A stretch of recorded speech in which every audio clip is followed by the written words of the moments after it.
What is up, guys? I was going to say Rob the Undead Gamer, but I never introduced this like this. This is the Undead GamerCast. Episode 12. It's been a while. It's been a while. Rusty. We're either really Best late or really introduction early, however you want to look at it. That's what we are. It's our monthly podcast in which we discuss video games, the industry, and shit like that with my good friends here.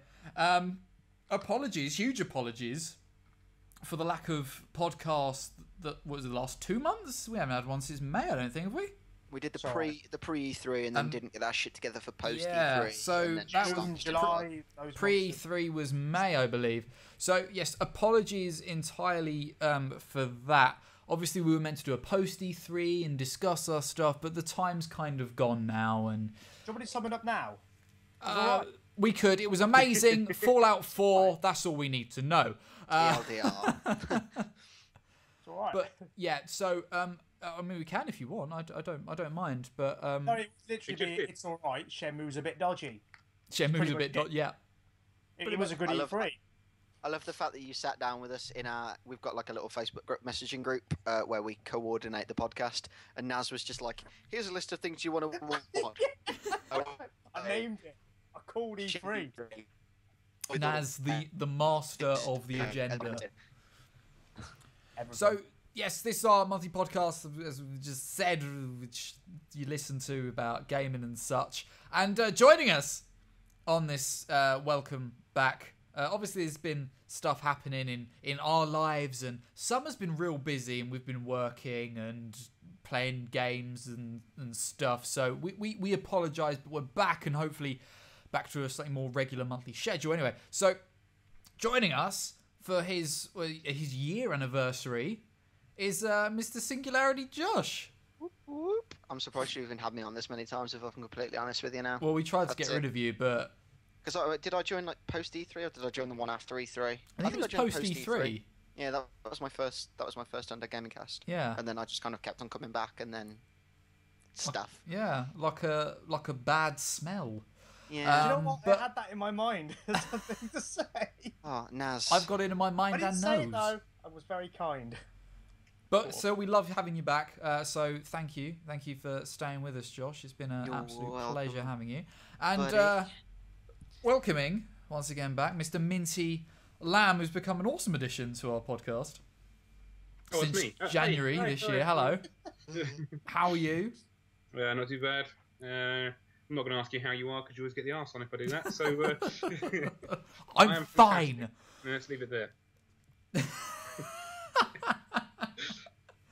Sadly, Minty has been sort of away from the spotlight of Twitch and YouTube, but hopefully getting back into that. But exciting times for Minty as he's got a baby on the way and all that business. Yep. So exciting. You told times. me you were fighting the Great War in space. Damn it! It's the same thing. Yeah, Naz, is it Family appropriate gotta to eat. tell you at this point that Minty has in fact been cheating on you and has not in fact been fighting the Great War in space? It's just changed my entire perspective on life. I mean, I don't know what I've done with the past 2 months now. Wasted them by the sound of it. Wasted. It's wasted time now. Speaking of wasted time, I love how Josh said on the Facebook group before we did the podcast, let's keep it short and sweet, guys. This no veering off topic. And now we're talking about a great space war. And sadly, that's my preamble. You know what? Like, fuck it. You know, I mean, I've probably got like a 16-hour day ahead of me tomorrow. I don't need that much sleep. Like, why didn't you whinge about it? That'd make it go quicker. Yeah. Absolutely. Right. So, if you guys don't mind, I'm gonna just spend 15 minutes just whinging about my day / life. Yeah, go for it. No, I'm good actually. So fuck's sake, Josh. So welcoming back. I don't know why I do this with you guys. I love you. I'm sorry. Love you too. Welcoming back, who's been on countless episodes. You've probably been on it for a year now, Naz, I think. So, but it's absolute pleasure having you. You've been a great addition. So, welcome, Naz, Mr. Dragonheart. How are you? Doing well yourself, even though everybody's asked you that already. I didn't. I'm fine. Fine. So, yes, if you don't know, I usually have a thing that I say here, but I remember what the it is for schedule. you. There you go. Isn't it? It's the schedule. It's the Yeah. schedule. It's If what you we're don't know doing. what this podcast is, and then the schedule.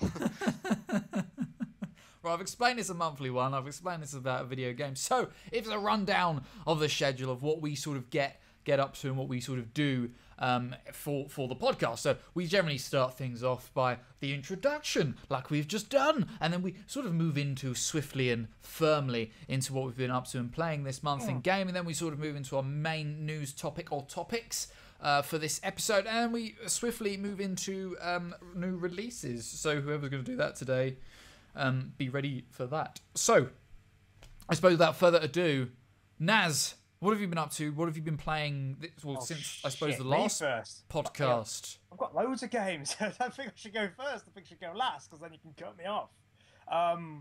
Well, today I've been playing... And that's wonderful, Naz. So, Minty, what have you...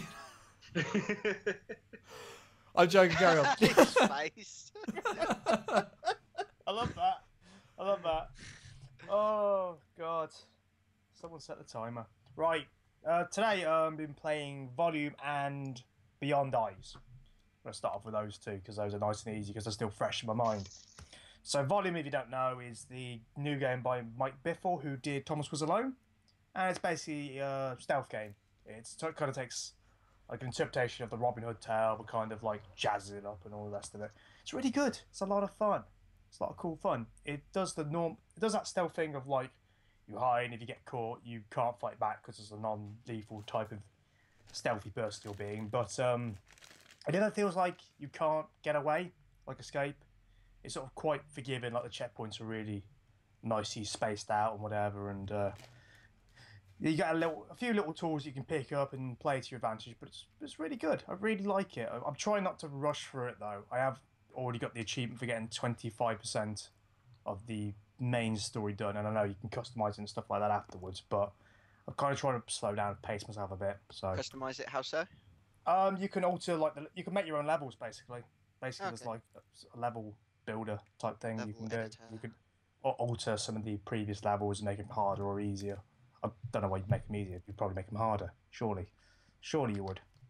But yeah, Depends how you find stealth games, I suppose. I find them hard.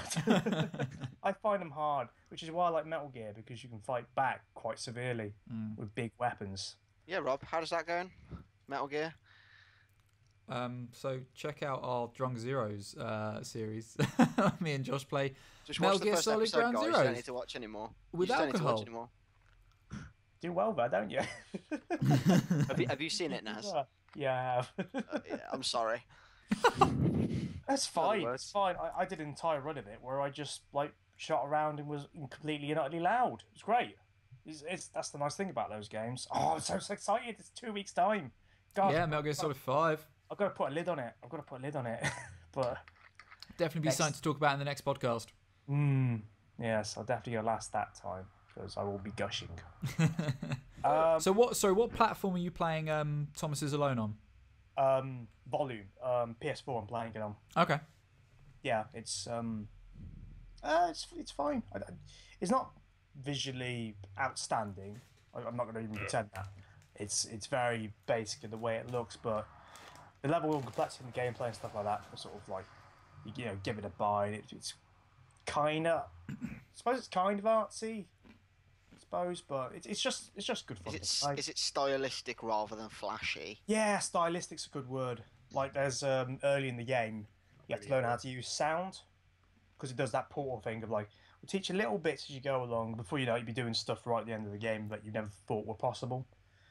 But when it teaches you about sound, it tries to show you by you flushing toilets.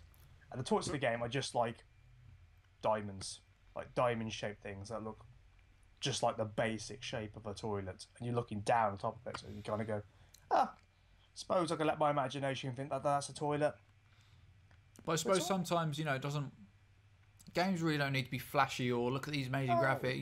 If the gameplay is good, it works, it's fun, the level design's amazing, and it's got a charm to it, that's all you need. Monaco, that's all I'm going to say. Precisely. Like that game. That's it. It's kind of like Monaco in that sense. What a game. It's a great game. Love that game. What an absolute game. As I'm much too busy like trying to escape from people who've spotted me and they're going to shoot me in the face. I don't That's want. more or less how I spent my entire playthrough of Monaco now, so I wouldn't worry about it, mate. I'm not. I'm not. So yeah, there was that, and then Beyond Eyes, the other game I've been playing today, because I basically treat myself today. Because I thought, fuck it, why not? Why not buy 2 games? Sod it, let's go for it.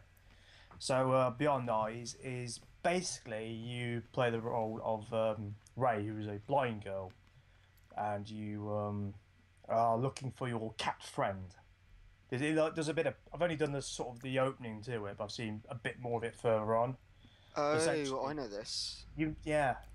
So basically, you're just trying to figure out where to go, basically, and the whole of your world is white because you're trying to operate with your other senses other than sight. So you like walk around and then you interpret. I guess you interpret sound and feel in all your other senses to distinguish what's the area around you, and then it paints itself into the world that way. It's It was at E3, wasn't it, this year? Yeah, it was at E3. It was a bit of a big deal. I really like it because it's kind of a cool story that we may not be told, but it's kind of weird, but it's decided to use things like that, particularly sound, and not have good sound design. I guess I don't know. I think it'd be more stereoscopic than it is. It just is basic sounds, and that sound then represents itself on the screen as a kind of visual blip. So if you hear a woodpecker, it kind of you see the woodpecker like in the distance, or just something that's sort of like blipping off in the distance. It doesn't feel like, oh, the woodpecker's behind me. I'll just turn around. You're just like spinning around, going, what the fuck is that thing? But it's cool the way it takes sounds you've already encountered, like the woodpecker, and then applies it to other objects like a street crossing. So you hear a like tick tick tick thing, and it comes up visually as being a woodpecker. But when you get closer to it, that object then transforms into like a traffic signal. Yeah, it's interesting. How would you say these like mechanics are developing as they go? Like, you know, because these are quite interesting games play choices, aren't they? Really, like a way of playing a game that's not conventional, using other means that, I suppose, to a degree, is also a bit of a simulation experience in its loosest term of perhaps what being blind feels like. I mean, do you think these are things that are well enough developed that could go into implement into other games of a similar ilk, if you know what I'm saying? Like, yeah, and I'd probably say no on that one because I know it feels like a good jumping off point, perhaps, to something that's a bit more sophisticated its implementation. It kind of feels like a bit basic, a bit like someone's trying to be artistic. It's a stepping stone. But it's a stepping stone, and I feel if someone takes those kind of interpretations, maybe does a bit more, maybe subject research into blind people and how they sort of see the world and how they interpret it and things like that, maybe that might be the way forward for that. But I can't see it at the minute going much further beyond what Beyond Eyes is at the minute. Because it's very cool and very artsy, but it has to be a sense of progression. I think that's what held me back from going after Everybody's Gone to the Rapture, which is another walking simulator-esque game, but it kind of, when I was looking at that game, as opposed to Beyond Eyes, feels like it's a real person, and being that person, I get to experience their story properly, whilst Everybody's Gone to the Rapture, you're kind of an unknown entity seeing everybody else's story after this event, and it's kind of like, I don't want events to happen around me, I want events to happen to me. That's the nice thing about our medium. You can apply yourself to the world, rather than watch it from the outside. Yeah.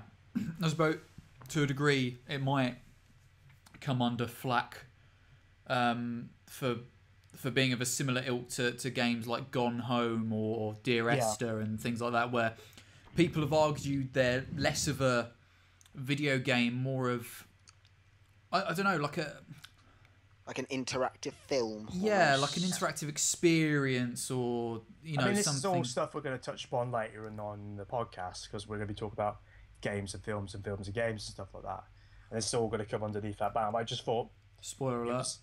Spoiler alert! Oh god! Oh it's god! Not the title of the video or the podcast on iTunes. Oh, damn it! But but it's I don't know. the walking simulator games are interesting ways of telling a story to people who don't play games. I think. Yeah. I won't say any more than that because then we're just branching over into that topic. But I'm finding Beyond Eyes an interesting experience. But I can see me not going back to it once I've experienced all the story and gone, that's pretty good. It's pretty good. Probably won't go back to it. Shrug your shoulders and walk away. Yeah. Cool. Anything else at all, Naz?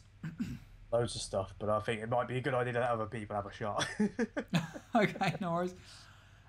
Minty, what have you been up to? What have you been playing this month or since last time? Well, since the last time, I've had a bit of a silent month and a bit. I've done nothing at all. A bit of my personal time, I've been playing Dead Rising. I was doing a stream today of Zombie. Oh, yes. On Xbox The Wii One. U port. Yes. Mm. It's really quite fun.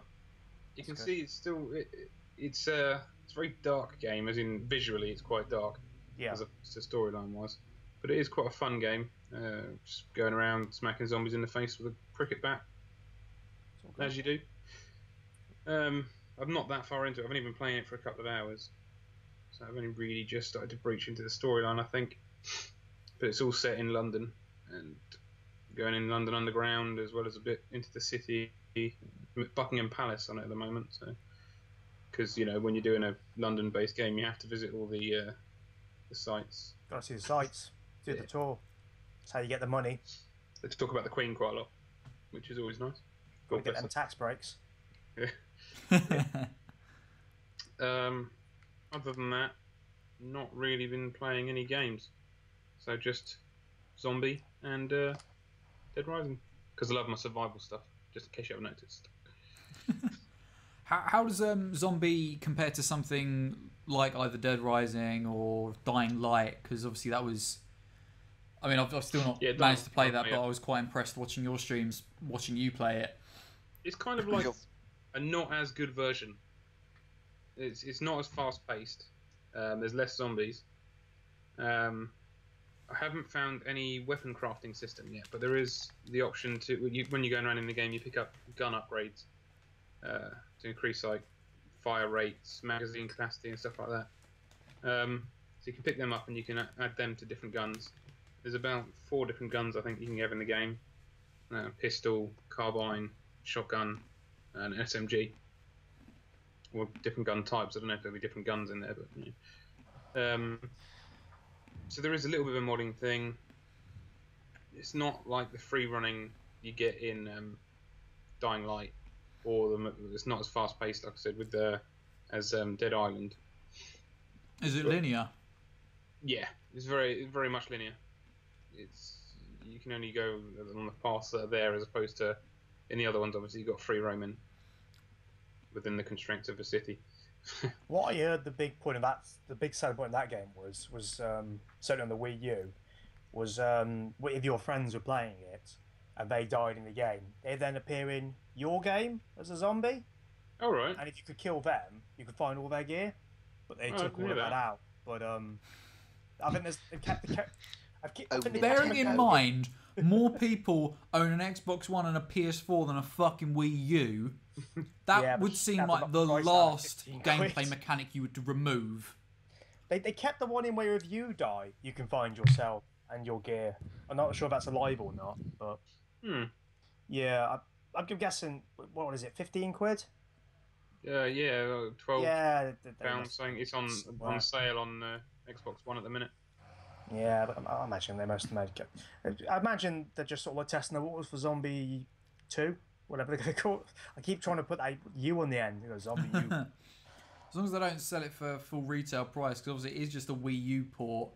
Yeah. And isn't really like the most exciting game. Because I'll be honest, I totally forgot about its existence until they were like, oh, we're releasing it for PS4 and Xbox One. I'm thinking, did anyone ask for that? I'm not going to lie, actually, because I mean, I hung out with Minty on the stream earlier, and it looks pretty neat in all fairness. Like, it's nicely done. The shooting, I think, looked a bit lackluster. Yeah. To be honest, because you weren't even bothering to aim down the sights. You were just getting easy headshots, just like. It doesn't do like a down the aiming reticle sort of thing. It's literally just kind of like the old sides shooting. Yeah, it does zoom in a little bit from the hip. Oh, all right. Fallout 3. Bit of old time splits. Yeah. Going retro with it, but Goddamn retro. no, it was cool, but it was just a bit like. I mean, I hadn't even pegged that it was the game, because I remember it being called Zombie, and I was like, oh, I've heard that before, and I couldn't remember why. And it was just as you got to Buckingham Palace, and you were going through like there was loads of 4 doors, and they were all locked, and you like looked down, there was like a tablet, and I was like, that looks suspiciously like the Wii U tablet. Yeah. And then obviously like it clicked a little bit then, and obviously They it's not clicked even properly bothered now. to change what it looks like. Why bother? Well, You send it's this just for like a, 15 it's quid. just a tablet. Just get it but, out there. But obviously, You gotta find like, out if people want the sequel.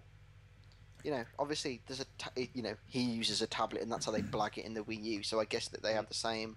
Secretly, this is all a ploy by Nintendo for people to buy Wii U's. Nah, that No one is- console is dead, mate. No one is going to buy the Wii U. If They just E3 need was to a lesson make. to any of us, it's Wii U is dead, and just go past it. We're making a new machine. Nintendo just need to stop with this motion touch bollocks. They just need to make like, N64 and like NES-esque systems again. I think they'd I think probably they're just going do far so much better for it. Like, this touch bollocks is just like it was a gimmick that we got bored of about 6 years ago. Like, Brought so many. I can't knock it when like the DS is doing so well, and like the Wii sold really well off the back of that. It brought more people into it. But I do think the next machine is probably going to be more inclusive of game. I don't know. I think they've just gotten think used the to Wii- making that much money and want to keep making I think the problem with them is that they're kind of cutting off their nose to spite their face almost, because they're like, look at like all this cool little gimmicky things we're doing, but then like they're just like, well, why will no one develop games for my console? It's just because your console is horribly awkward to use and to program for.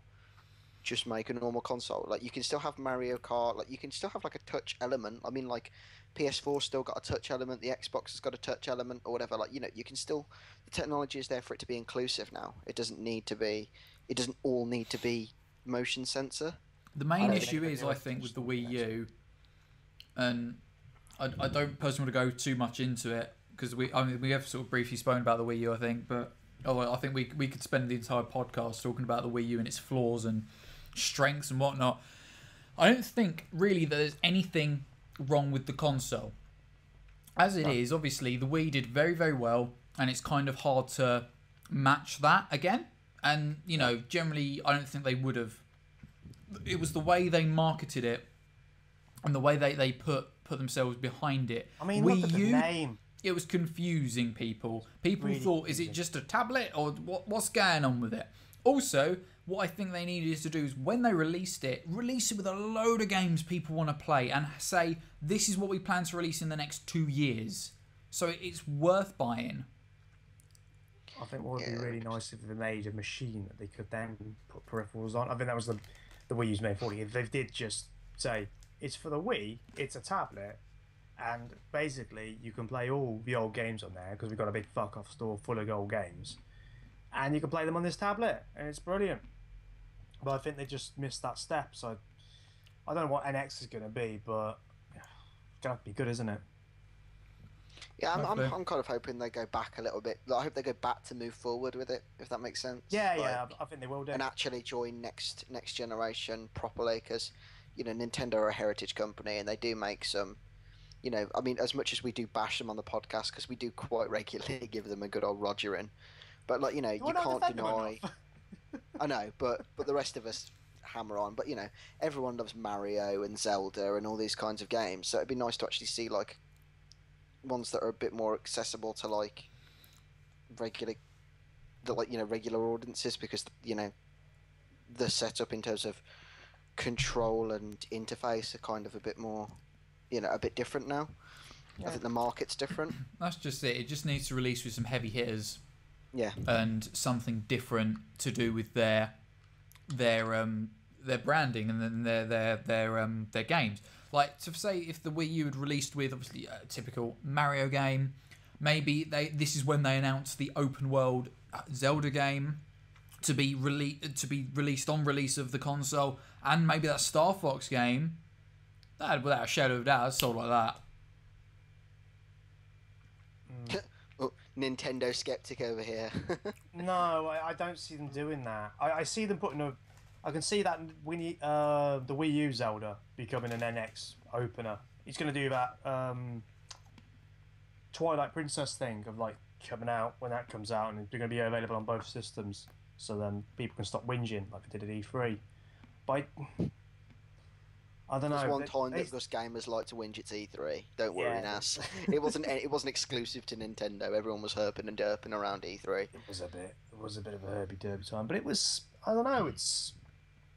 I'm gonna hold my judgments to 2016 and see what the machine actually is before I start going. Don't know what they're gonna do because the Wii U's dead. That much is certain. That machine is dead.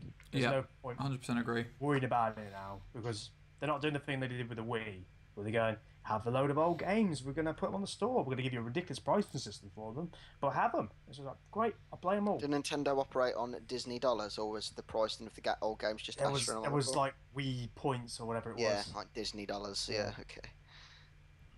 But no, it's be exciting times when they announce that. Should be good. Oh man. Sweet. So is there anything? Sorry, go back to Minty.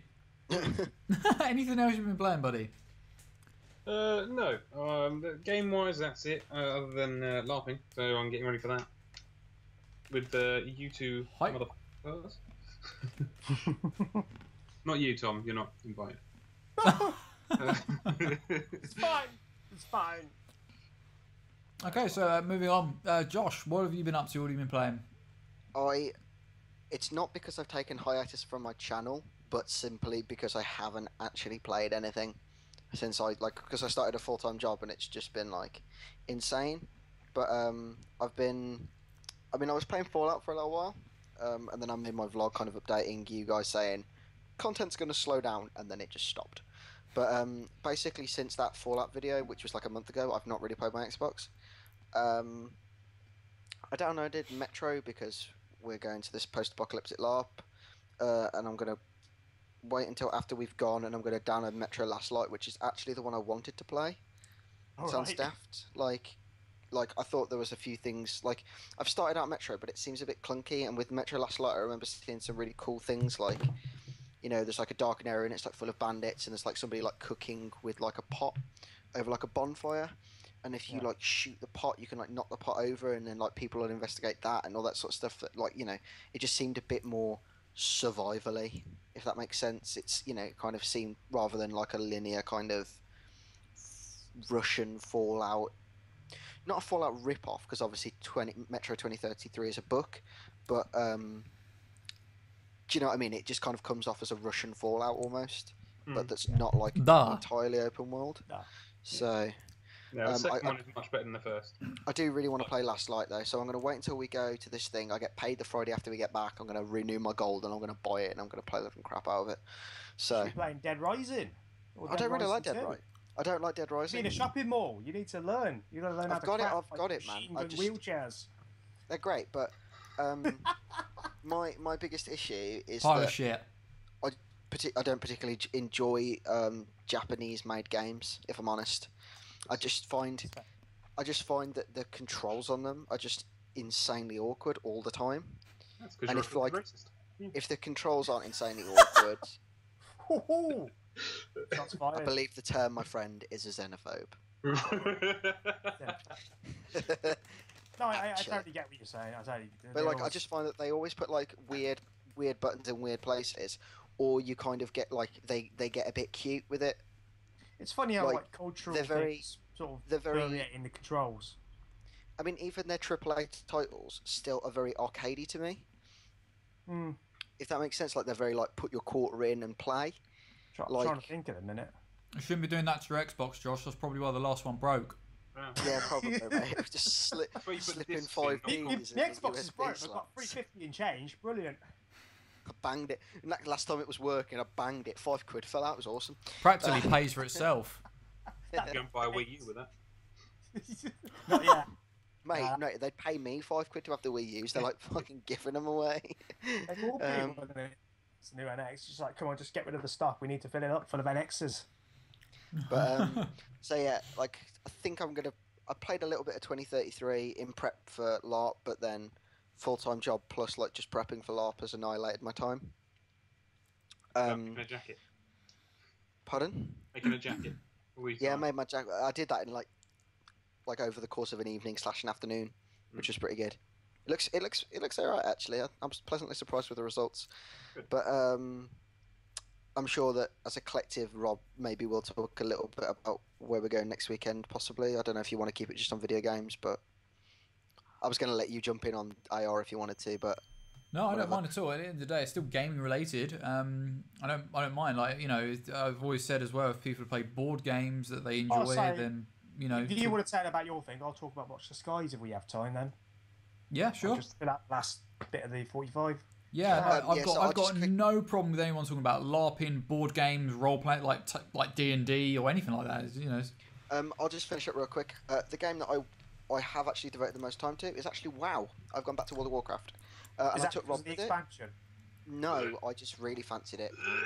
I went back to World of Warcraft. Rob really, me and Rob's kind of opinions on this have slightly differed, but I ended up starting playing.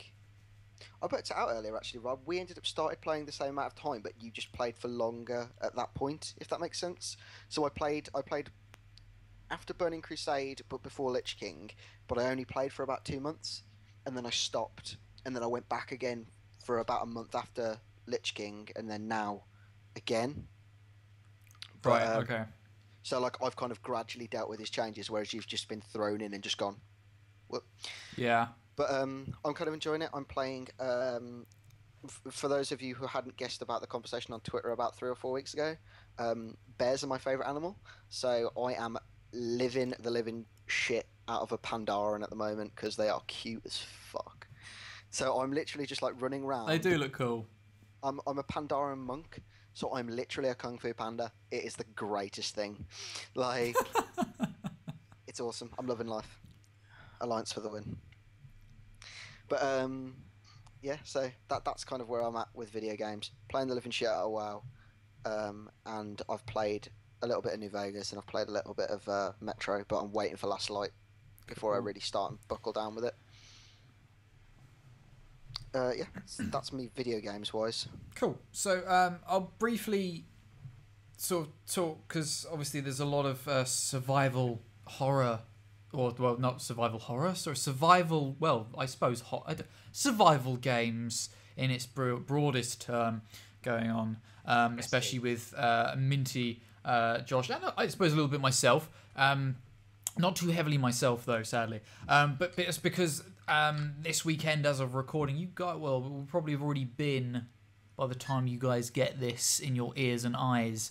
But we were going on we're going LARPing to a zombie LARP. So it's sort of post-apocalyptic, set in the modern day world with zombies and infections and all that sort of thing. So that's what we're going to do, and hopefully survive a weekend in a zombie apocalypse. So I doubt it. I suppose once we've gone next month, we'll probably talk about it, I guess, because we'll know. I think maybe to kickstart content on my channel, I want to do a LARP roundup. Yeah, that's fine. I might want to do one where obviously we'll go to the fantasy one next month as well. Yeah. Me and you will do one, and then before that, me, Mark, and you will do one all about AR. Yeah, that sounds good, bro. Sounds good. And then I'll start doing like LARP briefs as like what's some of the content on my channel. Cool. I think. Awesome. So we'll go subscribe to Josh for that if you're interested in hearing a bit more about LARP. But obviously we can't really talk much about it because we haven't been yet, and but that's anyway. That's the plan. So what have I been up to? What have I been playing this sort of month and from E3, our last podcast? I'll be honest, not a lot. Once again, life, as many people know, has taken a whirlwind of a turn for me, and it's all been craziness and moving into my new place and working full time. And thanks for that the visual metaphor there. I mean, that was perfect. Missed it. Literally. Just do it once more slowly for us, Minty, please. Slow mo. Jesus. Wonderful. For those of you listening, he's well, I don't know, what would you call that? He's fisting. Fisting. He's fist pumping. He's fisting. your anus. For the kids listening, he's high-fiving. He's high-fiving us. He's high-fiving his sphincter. That's good. And if you don't know what sphincter is, children, wait another 10 years, then Google it. So, actually don't. That's probably a bad idea, even if you are old enough. Just wait for Uncle Josh to tell you all about it. So, I've dabbled... Oh, my God. My white van. Get it back on track. Get it back on track. Do you like a sweetie? Video games. So, I've dabbled a little bit with The Last of Us. Again, live streaming more of that. So that's my sort of front to the survival business. I've been having trouble live streaming from my Elgato. I don't know what's going on with that. What do you mean? Are you lagging out? Sorry? Are you lagging out with it? Because whenever I try to watch your Last of Us stream, yours just buffers just constantly. And I don't know what it is. I try to watch it when I move back because my internet speed is marginally faster here. And I couldn't watch it. Like, it was just like, stop. I don't know what it is, but I've not sadly had the time to, because I've not had like content on my channel for like a month either. Hence, one of the reasons why the podcast has not been done as well. But yeah, I just need time to look at it and work it out. So a little bit of Last of Us, still absolutely loving that horrendously. Got to winter. Or just after that. I won't spoil anything, but I've just gone to the bit in the university. Oh my God. Ended on a cliffhanger. Amazing. It's good. It's real good. Such a good game. Such an amazing game. So, yes, Last of Us. I've played a few bits and bobs with Games for Gold. I played a bit more of Games for Gold. Sorry, played the PlayStation Network. PS Plus games. Last month was Styx. Shadow something or other, the stealth game. Masters of Shadow. That's the one, yeah. We play this goblin. Real interesting looking game. I have recorded some which I'll use in a vlog at some point, but basically it's a stealth game. Now, I'm shit at stealth games, as we all know, but I really enjoy playing them. I don't know what it is, I just enjoy playing them. I find them something really satisfying about a stealth game. Yeah, it is. It really is. It's a challenge. I love it. But this game, Styx, Master of Shadows, is basically sort of set in like this medieval fantasy world. And you play as this goblin who is a master sort of thief, and he's planning on stealing, I think it's like the life force or the life source or some big source of energy. There's some mad story in it. It's like you got to go steal this fucking live stream or whatever. Yeah. I've only put it into Final Fantasy terms because that's all I know really. Yeah, precisely. Mad story. But I've only played like an hour of it or so, not long at all. But what it's already set up is quite interesting. I think it's a bit of an indie game because it's not like a AAA title. I remember seeing it ages ago on Steam and thinking that it looked the tits. It does look really good. It's got a really beautiful style, really nice like design and artwork to it. And from what I can tell, I think most of it, I suppose, is instance based, but there's a sort of overarching sort of sandbox world where you sort of go about climbing on things. You know, there's lots of sort of different... Kind of a Metroidvania type feel. I guess. You can revisit areas in the world and blah, blah, blah, blah. Yeah. So I think you're trying to get... I've only sort of played it for about 30 minutes myself. And I'm probably not describing it very well. But there's lots of sort of routes you can take, ways you can go, options you can do, and that sort of thing. And it's really loads of really cool, interesting mechanics, which I absolutely thought were brilliant. You can like sort of look through keyholes before you unlock them and stuff like that. And there's a few things that take time, which I suppose brings an element of realism to them. So it takes time for you to unlock the door, and you've got to really watch guard movements and things like that. And that's typical stealth game stuff. But yeah, no, some really cool, interesting ideas behind it. One thing which I discovered, of course I discovered it because I'm terrible at stealth games, but I think I sort of ran into a pile of brooms and they all fell over, which was pretty cool. Like, objects like that you think in some games just to stand alone, they don't move, but these do. And I knocked them over and this guard's like, what was that? And I'm like, oh shit. So yeah, no, it's really interesting. I'm looking forward to sort of playing more and getting more involved in it. Just not had a chance. Yeah, but that was PS Plus's free game last month. This month, I've downloaded but not played the Tomb Raider game, which is was it the Temple of Osiris? Is it? Yeah, it's a bit shit. It's a bit shit. Certainly, when I played it, it's a bit shit. Yeah.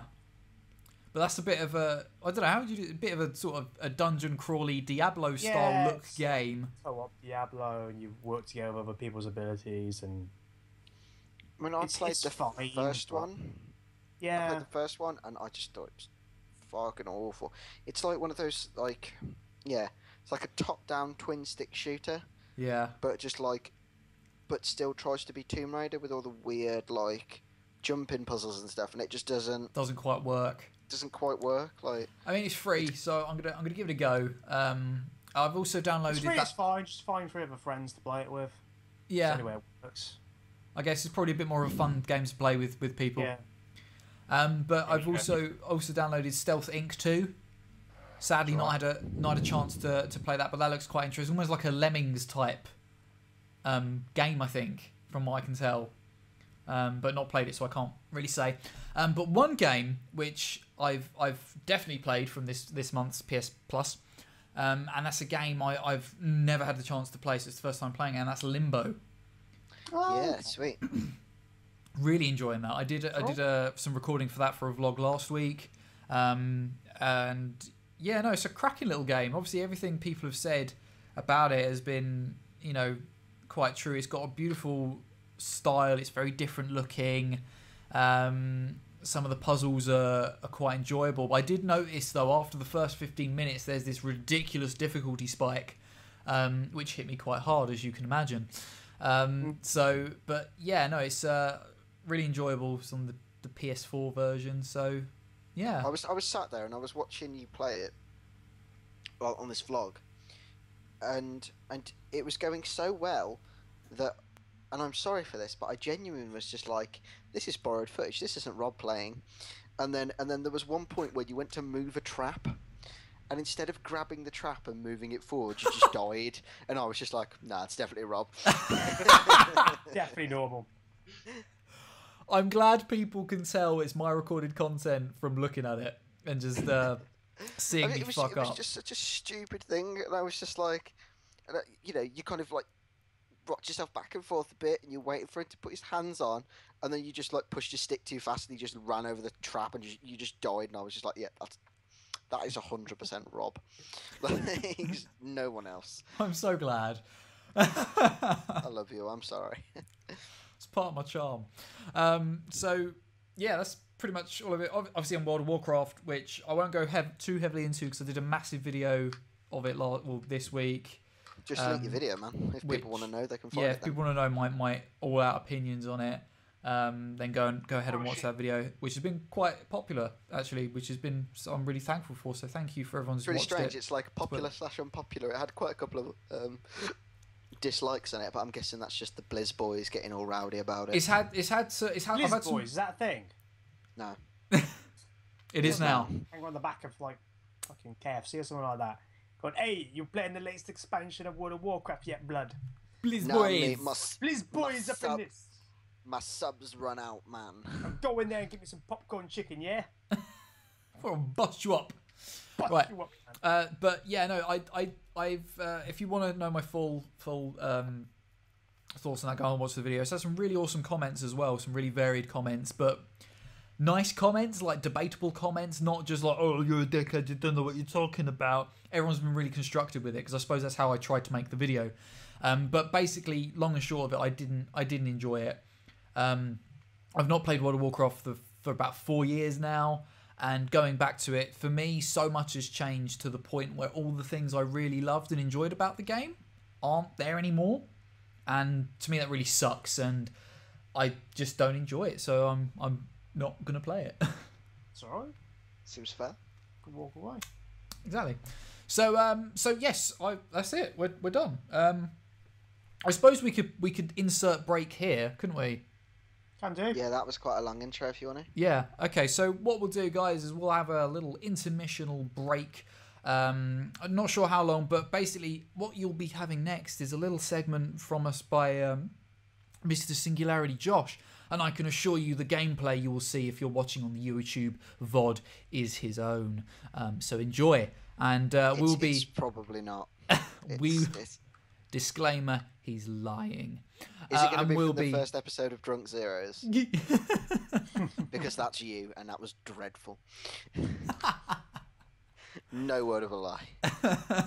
So we'll be right back after these messages. Ooh. Hello guys, it is Josh with Singularity Games, and I know it's been a while since we've talked, so I've just jumped in on Rob's little podcast to do this little section to kind of explain where I've been and what I'm planning to do. So I took another hiatus. Accidental, my bad. Though me, Rob and Minty all did at the same time, in all fairness to myself. A couple of cool things have happened. So I'm in the 21st century now. My internet speed at my house used to be 1 megabyte a second, and now it's like 25 or 30 or so, and that also gives me a decent enough upload speed in order to stream.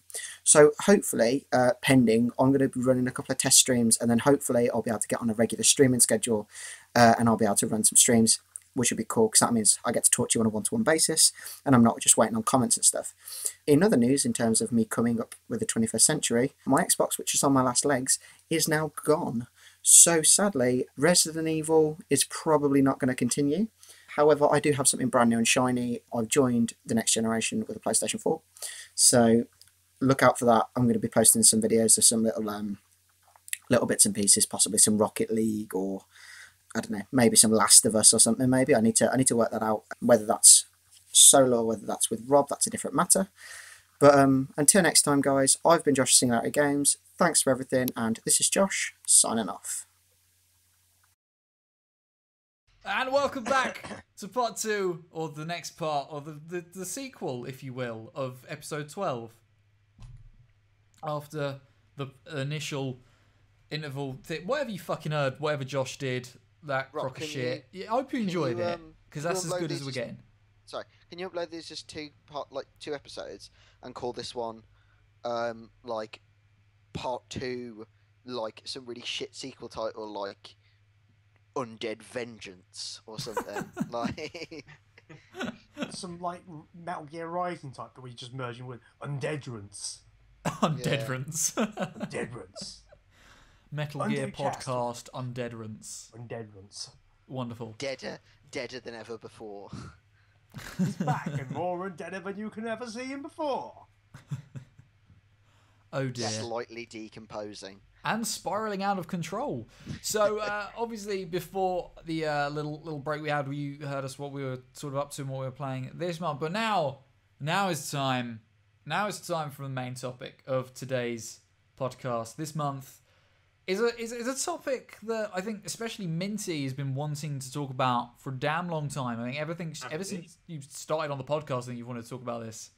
Yeah, that's why I wanted to start this one because I just wanted to get onto it. I think it's a subject that I think is pretty fucking cool. Yeah, no, definitely. I definitely agree with you. It's just never been the right sort of time because obviously we had news and stuff. News and E3, but obviously now is the time. Since now is the time indeed. After E3, we've had a real lull of news and topics and shit. The depression in Naz's voice. know what's coming. I can see the tidal wave in the distance and just want to stop. Why Rob is a stroker. Thanks, guys. Disclaimer, this may be where we see Naz rage quit life. Could happen. I'm waiting for Naz to literally turn into a dragon. What is this mystery topic, I hear you all ask? Well, ladies and gentlemen, we are talking, of course, about video game movies.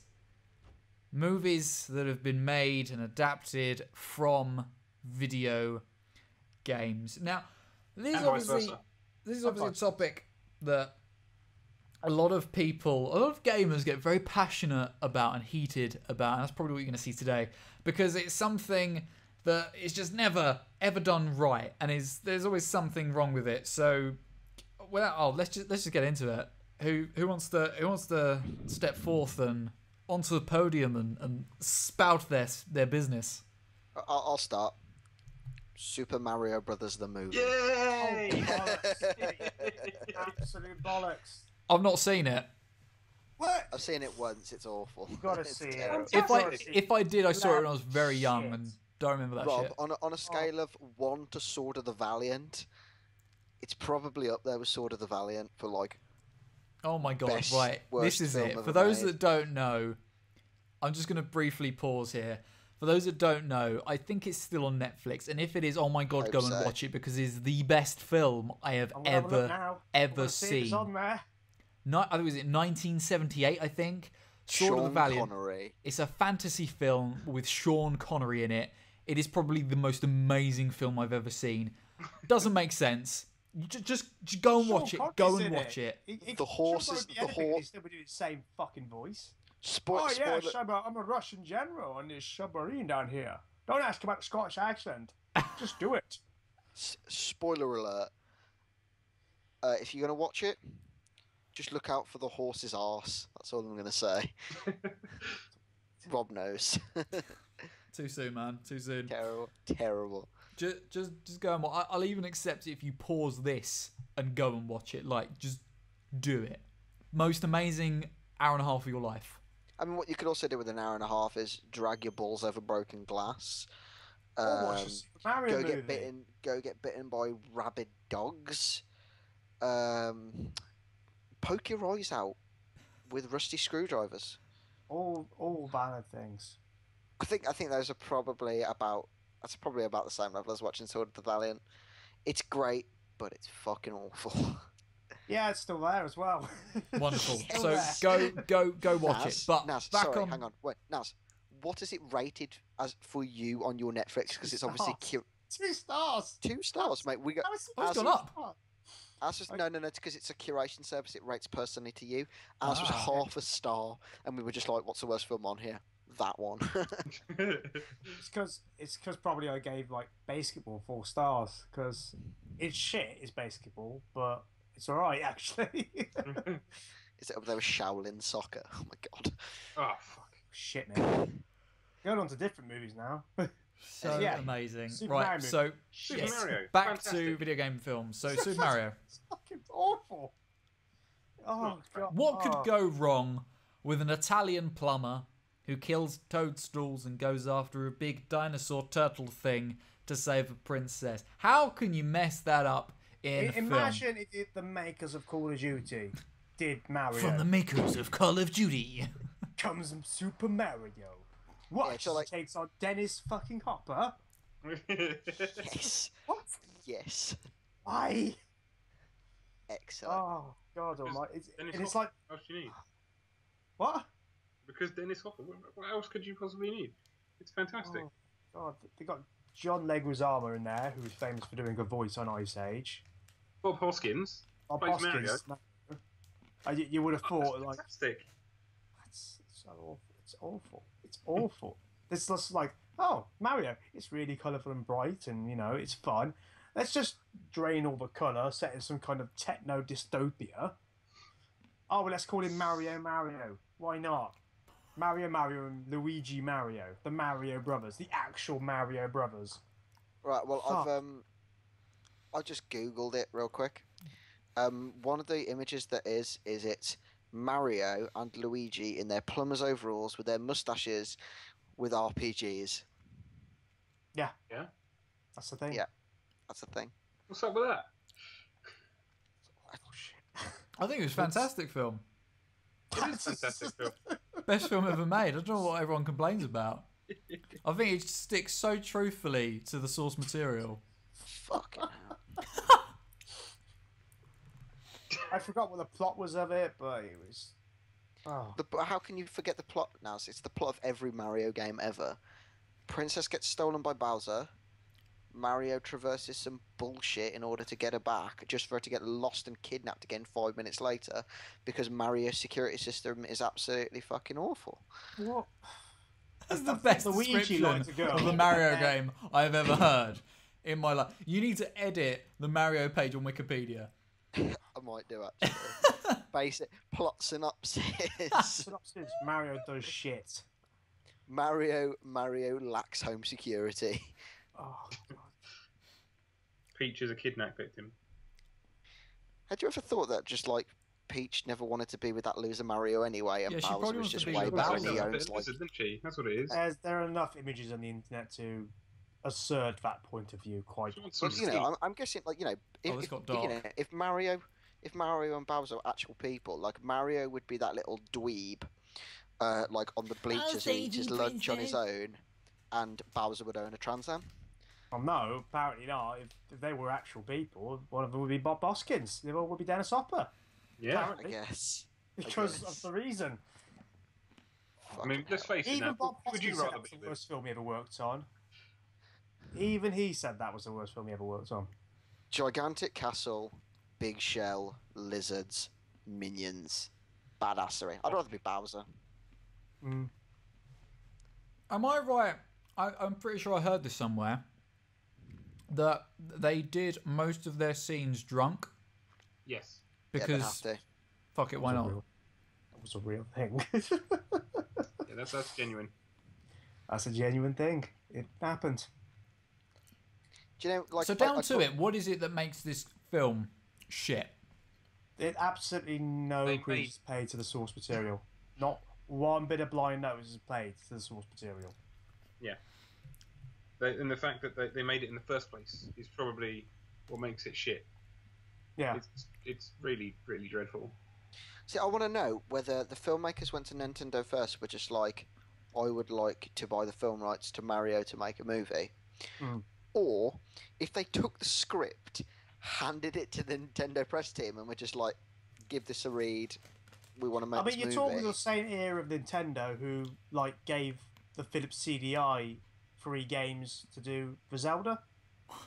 Yeah. Fuck those up. But it's weird that that fucked up. But a film like The Wizard, which is about kids playing games in an arcade, is actually quite decent. It's Do you wanna hear a being good- cheesy. Do you want to hear a good film about kids playing games in arcades? Tron. That's a sick film. It's all right. Tron's great. Cult classic. Could have been worse, but it's all right. I like the interesting take in the newer one. Yeah, I like Tron Legacy as well. That was cool. Yeah. Tron Legacy, amazing. I don't think. Do you not like it? No? No. No. I didn't like Tron much, to be honest with you. Like I, anything, Tom? Are you just miserable? No, Tom just likes Japanese video games. That says it all, really. What?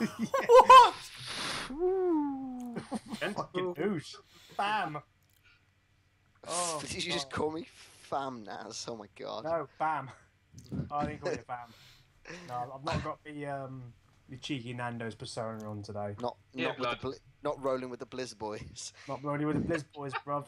Not Yeah, today. sounds like a KFC. We'll go around the back of KFC in a bit. I can afford it now. Not my bad. Oh, God almighty. No, I like good films, and I don't think video games make for good films because there's a certain level of narrative you have to be a part of, and films take that away. I got one film that can prove that wrong. What you just said. Okay? Street Fighter. Oh my god. Oh, Christ! We You watched just brought that. it up. Where's this bag of bad films? Oh, here's another one. Street I Fighter. fucking love the Street Fighter film because it is so bad. It's fantastic. What about speaking of fighting game films? What about cracking on Mortal Kombat? Oh, yeah? Yeah. All We watched. all Oh my Titans god. are actually We watched that a Mortal couple of Kombat months back. Annihilation. Awful, man. We went to Dover for the weekend, or for like the week, and we ended up watching fucking Mortal Kombat, and I was just sat there in awe. And we've got a friend, a guy called Nick, who's just like, I don't know, he's like really into martial arts and stuff, isn't he, Nick? And Yeah. he was just sat there going, "This is the fucking best thing ever!" Like, and I was just sat there like, "What is this?" Like, Mortal Kombat films are fucking fantastic. They're right up there with Street Fighter. I They- mean, come on, they- you got Kylie I have to Minogue say, running no. around with pigtails in Street Fighter. That's fantastic. There's some Ryan films and you. Ken are like thieves who know martial arts. It's just like, what? Really? You want to go with that? Fair enough. Ken and Ryu. Why would you not? There's just I some know. films you watch where you think, I'm sorry, has someone put drugs in my body? Is this what I'm seeing now? Like, what is this Put drugs in your body. crazy business is going on now? it's just like, oh, So, I mean, obviously we know that there's lots and lots of real shitty video game adaptations of films. So, as we've just said, Super Mario, Mortal Kombat, Street Fighter, Resident Evil, which really the Resident Evil series has become its own film franchise. It's become its own thing, really separate from the games. I thought the second one was probably the closest to the games. Oh no! What was the? There was one of them where they ripped like about 60% of it from Resident Evil 5. Like half the villains and set piece and stuff were just like taken from Resident Evil 5. Like, I mean, I've watched all of them apart from like the newest two, I think. So I mean, I even went to see one in the cinema.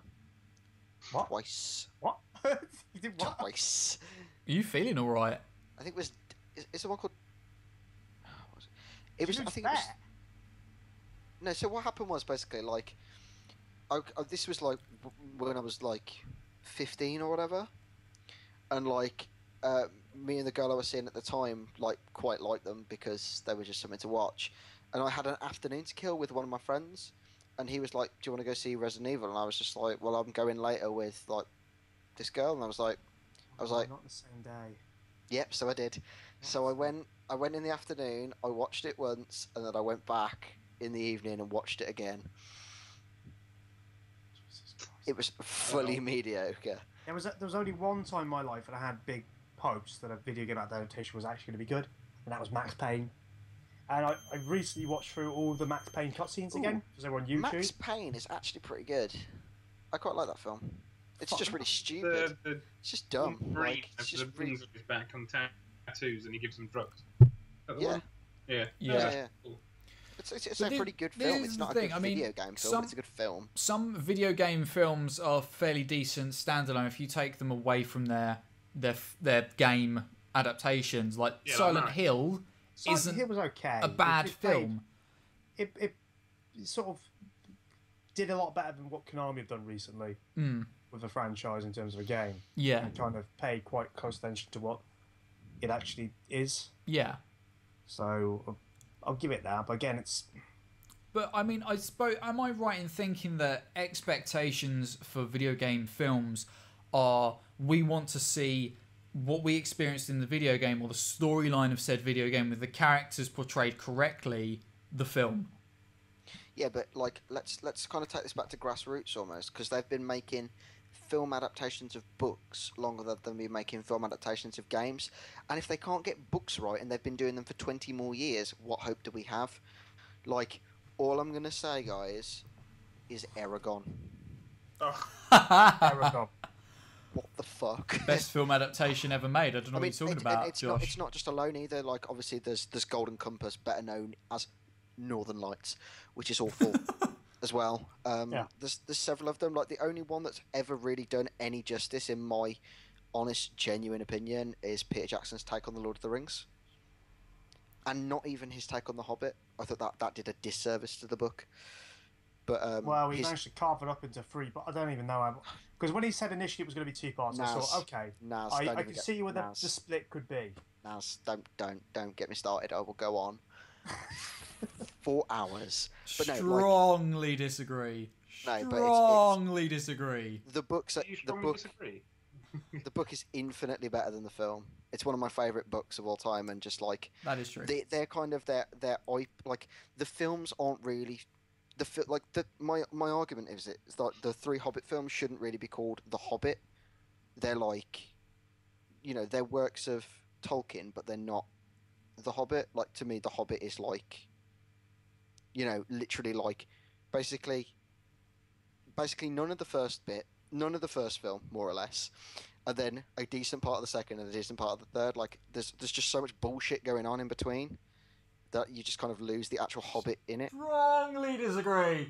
Rob, have you read the book, my friend? Yes, I've read the book. I don't know what fucking film you watched. Well, like all that bullshit with like Radagast and like appendices. Oh my god! It's bullshit, man. No. Right, no. Go fuck yourself. Because you're the sort of pricky fan that's like, oh, why didn't they put Tom Bombadil in Lord of the Rings? Oh, let me touch myself at night. Go fuck yourself, all right? Yeah, Tom Bombadil's okay, but he's not massively integral. Sometimes you have to take stuff out of films. But The Hobbit, everything that happened in that book happened in that film, and then some, because there was appendices which Tolkien wrote as he was doing the Lord of the Rings. Dude was still writing. I think he's probably still writing in his fucking grave. Is it just me, or is Rob just gone as red as his t-shirt? I know. can't I see lost him. I him don't know for a why minute. Strongly He disagree. just turned into a dragon. But it is bullshit. Oh my My god. honest, genuine opinion, it is bullshit. Oh my I'm gonna try god. and steer this back on track. You've gone dizzy, Rob. But sorry. Anyway, but like I genuinely think that only one IP really has ever really done something a service, and that's Peter Jackson's take on Lord of the Rings. And I mean, aside from that, I can't really think of like I can book think of a good adaptation few. that's got it. I can think of a good few, because here's the thing. As we all know, yeah, as you said, you Ryan, rightfully so, Josh, you prick, that film adaptations of books for the past 20 years haven't been great. Literally to the point of similar to how video games have been, where they've kind of been like, oh, so what's it called? Who are the characters? What's the basic premise? All right, yeah, fuck it. Let's do something else with that then, which is basically Aragon, where Roran joined the army. Yeah, but video game related, pretty much, like as I said, Resident Evil has really become its own separate thing altogether compared to the films. The games. But there have been, and I think it's happening a lot more recently in recent films and recent retellings and adaptations that have been a lot truer than previous adaptations of books, and true in the fact that some of them there's barely any difference, which is great to see. There's a real, now I think with certain directors or certain people, there's a real care, there's a real love, and it's important to make the adaptation as true as possible. Off the top of my head, obviously, yes, I totally agree with you. Lord of the Rings, yes, they've missed out bits and bobs, but the Lord of the Rings is huge, and the stuff they missed, stuff they've missed out really isn't, as I said, Tom Bombadil is not integral to the storyline.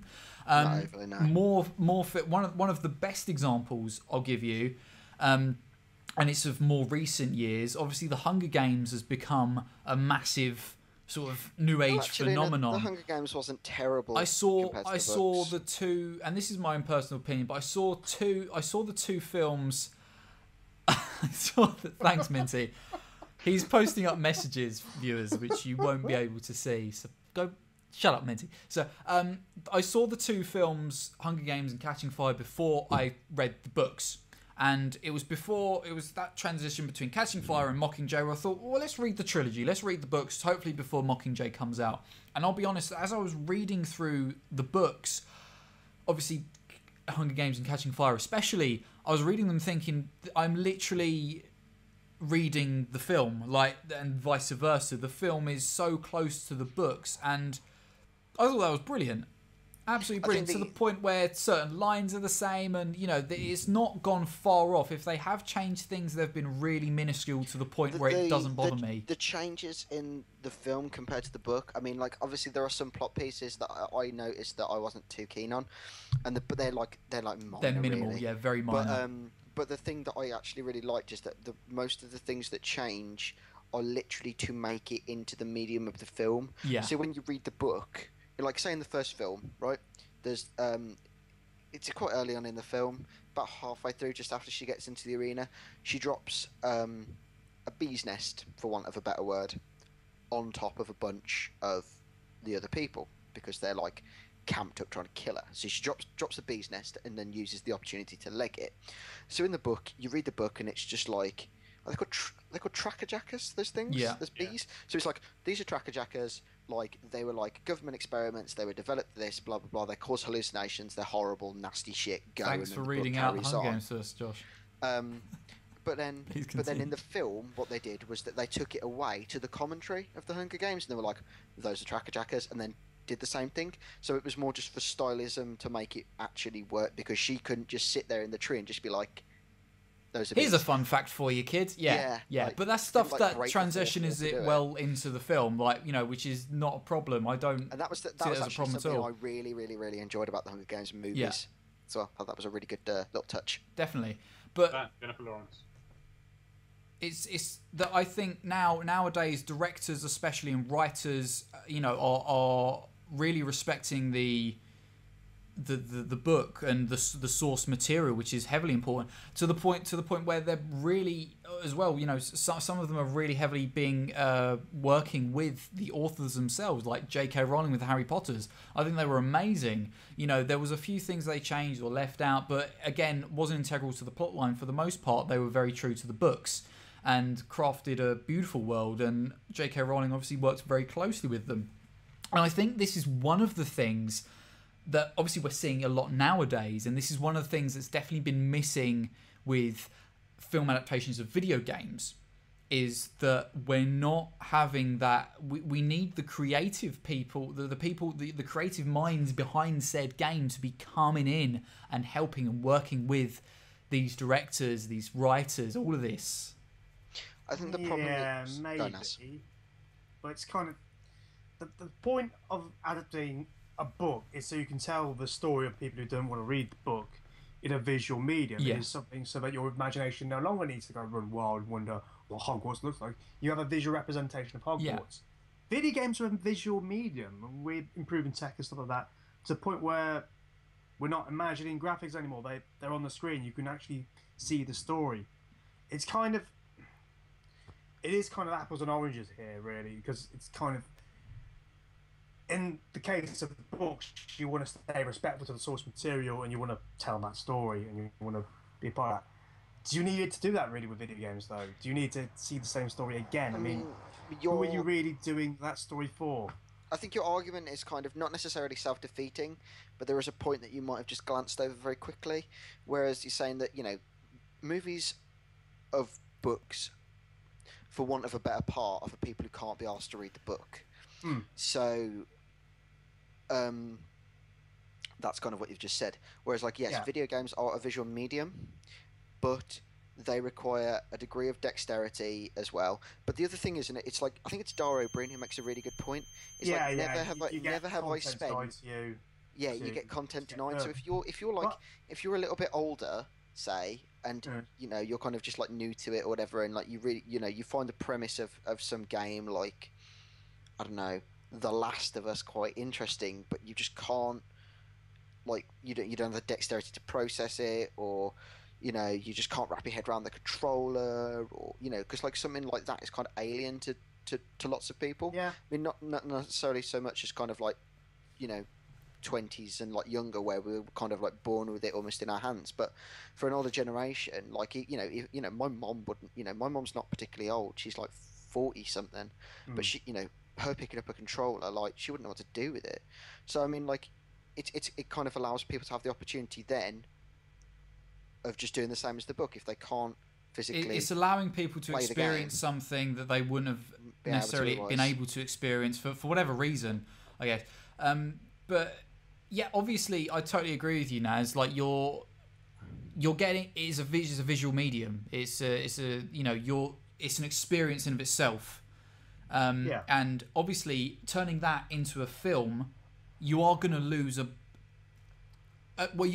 portion of the experience, because for most games you're first-hand experiencing it, whereas I know exactly what you're saying. Like, no, I do totally. Yeah. If you look at the raw story of games, the absolute raw story, there is not one game I would tell that story of, really. When you look at it at the bare bones, when you take out all the audio files, all the little bits of details you see in the world, all the little bits you pick up off the ground and go, oh, there's a little flavour of the world. There's not one story I would tell. Because there are interesting stories. Even then, that is all told through audio files. Well, to be honest, the first time I played Bioshock, I didn't touch an audio file. First time I played that game, because I was quite young and I hadn't realised that collectibles existed. I played that game, and it still absolutely managed to blow my mind. Fable. Like yeah, I think Fable would be a bit of a funny one into a film though, because it's so heavily stylized. I think it'd be better as an animated film, more so than yeah, I guess, of action. Yeah, maybe. Yeah, I could get behind that. That'd be quite good, actually. Just Peter Molyneux directing it, guys. Fuck off. You can hold the characters' hands. How, Peter? They're in the film. Oh. In this film, you'll be able to see another film. same time. God damn it. You had to, Go. in this film, Shut you'll up, be able to Molyneux. go to another film. Yeah. So, but just sort of switching it up a little bit, because obviously I do think there are core stories to tell. Yes, you're going to be losing a part of the experience, because obviously, yes, you know, experiencing a book is different to experiencing a film, is to experiencing a video game indefinitely. I suppose what you're wanting from a film adaptation of a video game is basically the core story, the world, and the characters played as true as possible. I guess in its simplest form, I think that's what people want.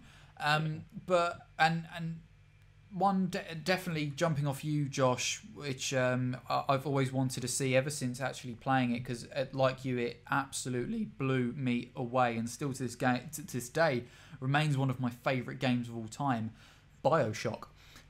I would love to see. I wouldn't actually like to see a film adaptation of that. What has for the last couple of years there has been talks that someone's trying to promote or start a BioShock film. I think Guillermo del Toro was involved in it in some way at some point, but obviously, No, that was dead. Look at what's happening with he's not getting involved in any sort of video game now. That's burned. Yeah, That's burned. indefinitely. But just switching it up a little bit, I wouldn't like to see a film of it. What I prefer to see is a TV series. Yeah. Because recently, a lot more recently, the last couple of years especially, I do prefer to watch TV shows than I do films, simply because you get more in them. Now, just off the top of my head, they're not from video games, but obviously Marvel and DC very recently have done extremely well, I think, with regards to turning some of their popular superheroes into, or bringing them to life through television. DC have Daredevil, done an amazing job at that. Daredevil, one of them. Arrow. Daredevil was fantastic. Daredevil was fantastic. Absolutely. If Netflix got hold of them like they have done with Daredevil for BioShock, they would smash it. Yes. They would spend time making the characters, making the history, making the world. It gives you time to grow it.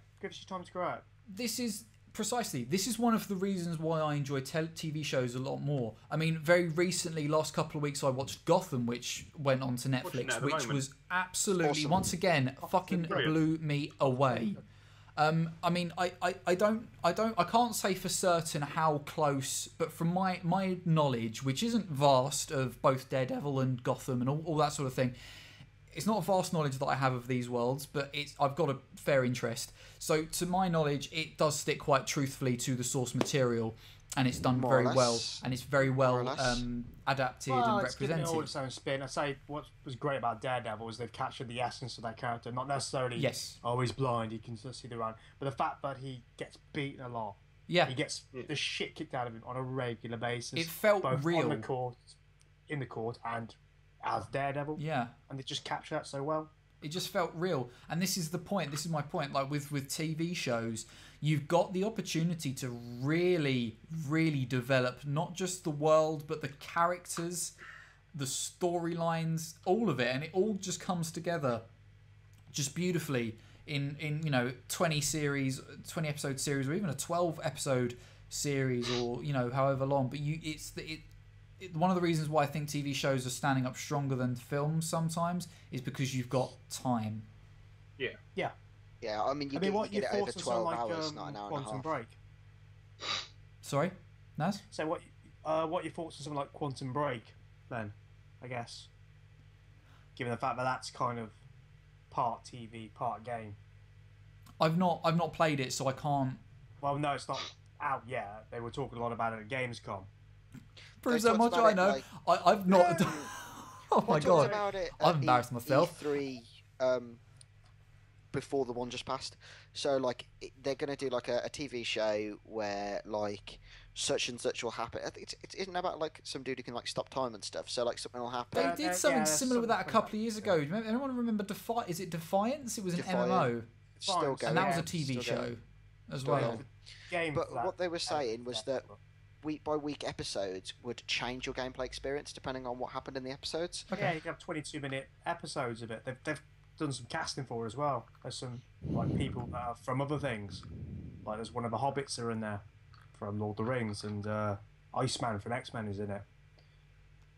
So yeah, there's a bit of talent behind it, but I don't know. I looked at the Funny IP here, and I there. thought it was a bit choppy, man. Like I wasn't like. Sounds like an interesting Totally sold. concept, but It was an interesting concept, but I just wasn't sold on it. yeah, I mean, suppose time will tell. Let's also mix it up a little bit more. How do we feel about going the other way around rather than games, films to games? Why not games to films? The other way around. So let's, obviously, does your film need to be a good film to get the good adaptation of the game out of it? Do you reckon that the games stay truer to the medium than the films I do? think there's been very If they're few. coming from I a think there's film. been very few games that have been made from films or inspired by films that have been really good. Very rather few. film games. Because Well, for it's the really most strange, part, like- they're very just basic, action-orientated, beat-em-up style, games Hack and slash. generally. Hack and slash, yeah, that sort of thing. Which really, what's the point?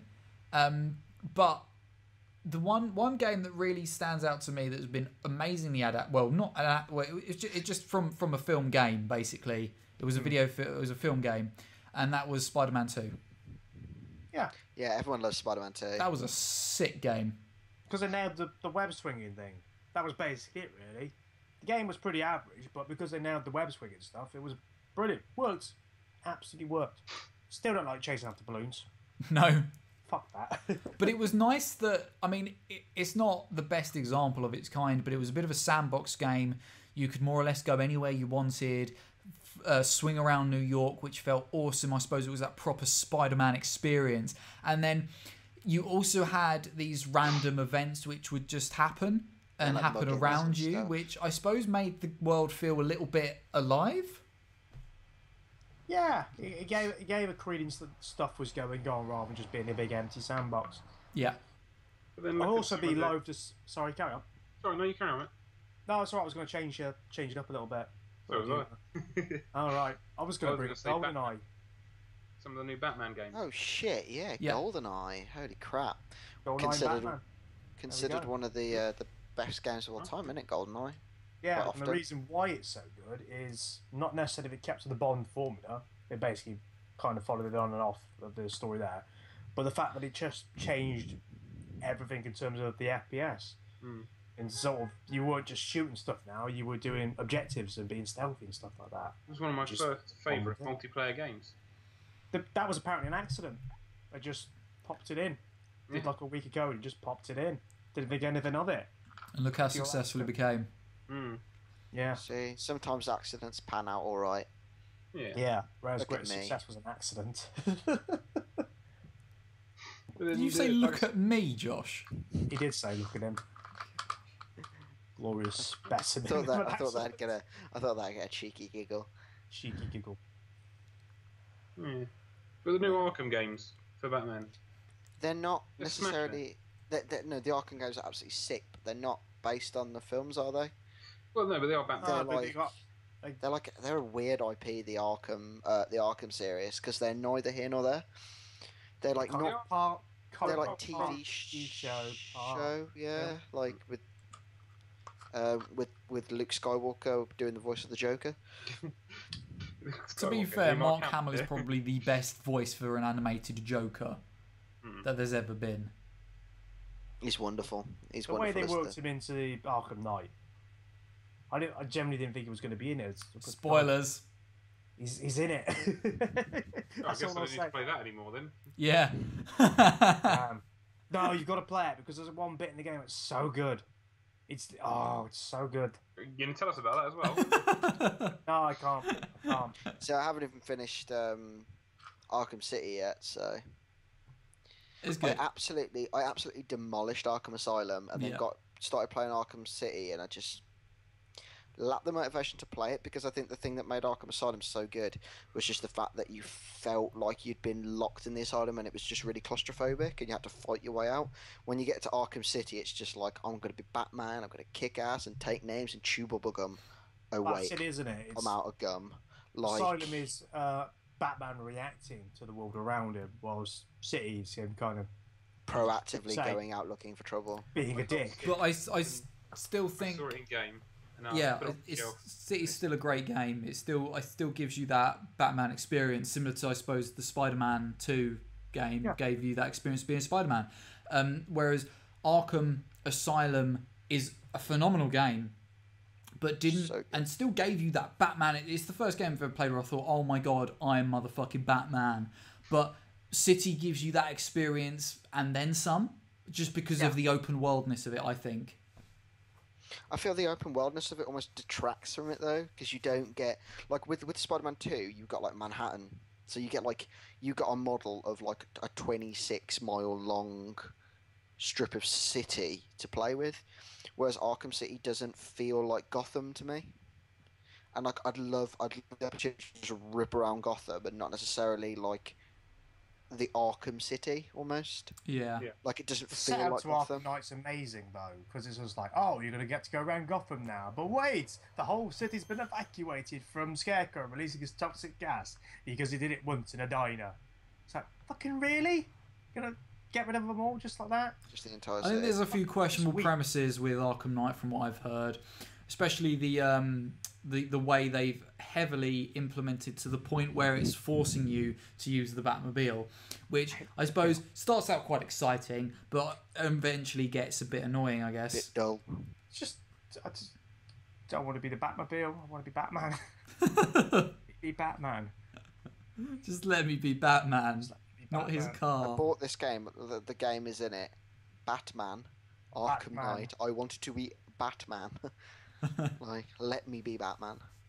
Probably got the wrong edition. There was the Batman Arkham Knight, and then there was the Batmobile Arkham Knight. So Damn it, that was It was a it. little bit cheap. Wrong pre-order. Cheeky devils. DLC.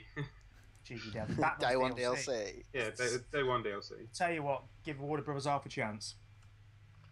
Half a Yeah, chance. give Warner Brothers half a chance. Their DLC for the Batman games is just a crock of shit as well. There's just nothing in it. It's like There was an you could break it down. You can play as Nightwing, but only in the challenge maps. Mm. Great. I've played a challenge map about 3 times, and I was just like, not for me. I hate things like that. Just Yeah. like, fuck that. I'd rather just play the story and just beat the living crap out of people as Batman. Yeah. And occasionally Catwoman if the mood takes me. The mood takes you. So anyway, where do we go from here? Like, what do you? I mean, obviously, like we've spoken really that it's not been great, it's not done well, but what? And I gave my 2 cents in that I think, if anything, what I'd like to see is TV series adaptations, for obvious reasons, especially with BioShock. That'd be amazing. You could get at least like 4 fucking series out of that. Which I You have to would be go careful into with the explain, budget, but though. I might force myself to write something and become rich and famous with the BioShock series. That's fair enough. Give it a Well, go. we've all got a stake in that now, so we all get a share. yeah. So, but I think the only way that's going to really happen with decent adaptations being made is by a love and a passion for the people making it, either directors, writers, or whoever, being gamers themselves and being passionate about the source material, and in actual fact working very closely with the creative minds behind said game. I mean, what do you guys think is the way forward, if anything, for future adaptations of video games, or what do you think would have been better had previous films had a different mindset, or what? I would have never let pixels be released. Ever. I would have burnt copies of that. I want the original reel of that film and to burn it, because no love will care. So well. We were doing so well, Naz. Just had to drop it in there. I was going to just try and avoid Gotta get it pixels. out. That film needs burning. It's a crop. Fucking right. So what I know. Just in there phoning it in. It's ridiculous. Right, here we go. Here is what I know about this film, and I've decided I dislike it immensely. Gigantic Pac-Man, Adam Sandler. Kevin James is president. That's it. And I'm Kevin just like, James is president of the United States. Sorry, I should caveat that. In the film, he is president of the United States. Oh god, and it's made by Chris Columbus, who, of course, you know, Oh my God. 80s stuff. Like he's not had a big hit since like Goonies. It's just kind of like, oh, This is the welcome best to the film modern ever. day, Chris Columbus. We're gonna do things about 80s arcade games. Oh, brilliant! Yeah, I definitely did. But wait, there's more. You get to work with Adam Sandler and Kevin James, who must make the president of the United States. Really? Must I? Yes. And you get to do Pac-Man stuff with minis and all sorts. Oh, I must fuck's admit, sake. when I saw the trailer for this at the cinema, I was sitting there. I was a little bit speechless.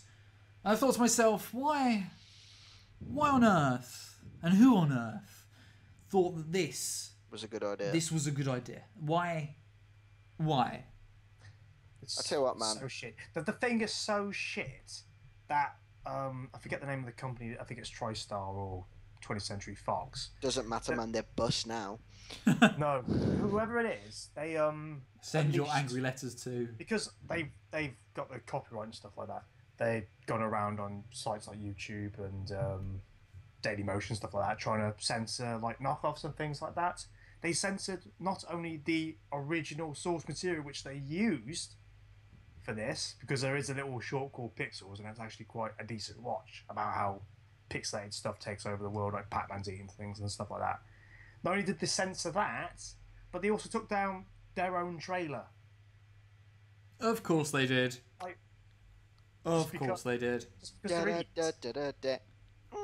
So Just get back in the basically, clown car, they're guys. censoring Just back in the people clown who have car. already made their film, but better. I'm just going to go back into my centre of my brain, which has Wreck-It Ralph and Scott Pilgrim in it. Oh my God, no! Wreck-It Ralph, So- however, Wreck-It talk Ralph's- about some love for video games in a film that's not necessarily based on a video game. Wreck-It Ralph is just an It nails awesome, it, man. awesome Like- film. Just like absolutely smashed Kart it to bits. Racer, the modern shooter, the classic arcade game. It nails each little bit of that, and it just gives you little bits of it, but it gives it a really good story as well. I just which really can't like be the fact that they got licensed characters for it as well, Yeah. which was great. So when they sat down, like, there's that bit right at the start where, like, obviously you get introduced to Wreck-It Ralph, and like Yeah. he goes to like his like villain 101 meeting that it's like okay to be the bad guy because every Yeah. game needs a bad guy, and it's like him and then like Blinky from Pac-Man and Yeah. then like Dr. Eggman and just like a bunch of them all sat And they're around properly just like voiced. There's like an Yeah, yeah. advert of Sonic, like talking about, you Yeah. leave your video game, you will die, and all the rest of it. And it's done by the dude who does Sonic. It's just amazing. you walk past and it's like oh god, I forgot the name of that thing now. It's the little ball with legs with like the big like trumpet looking nose. Oh, Cuba.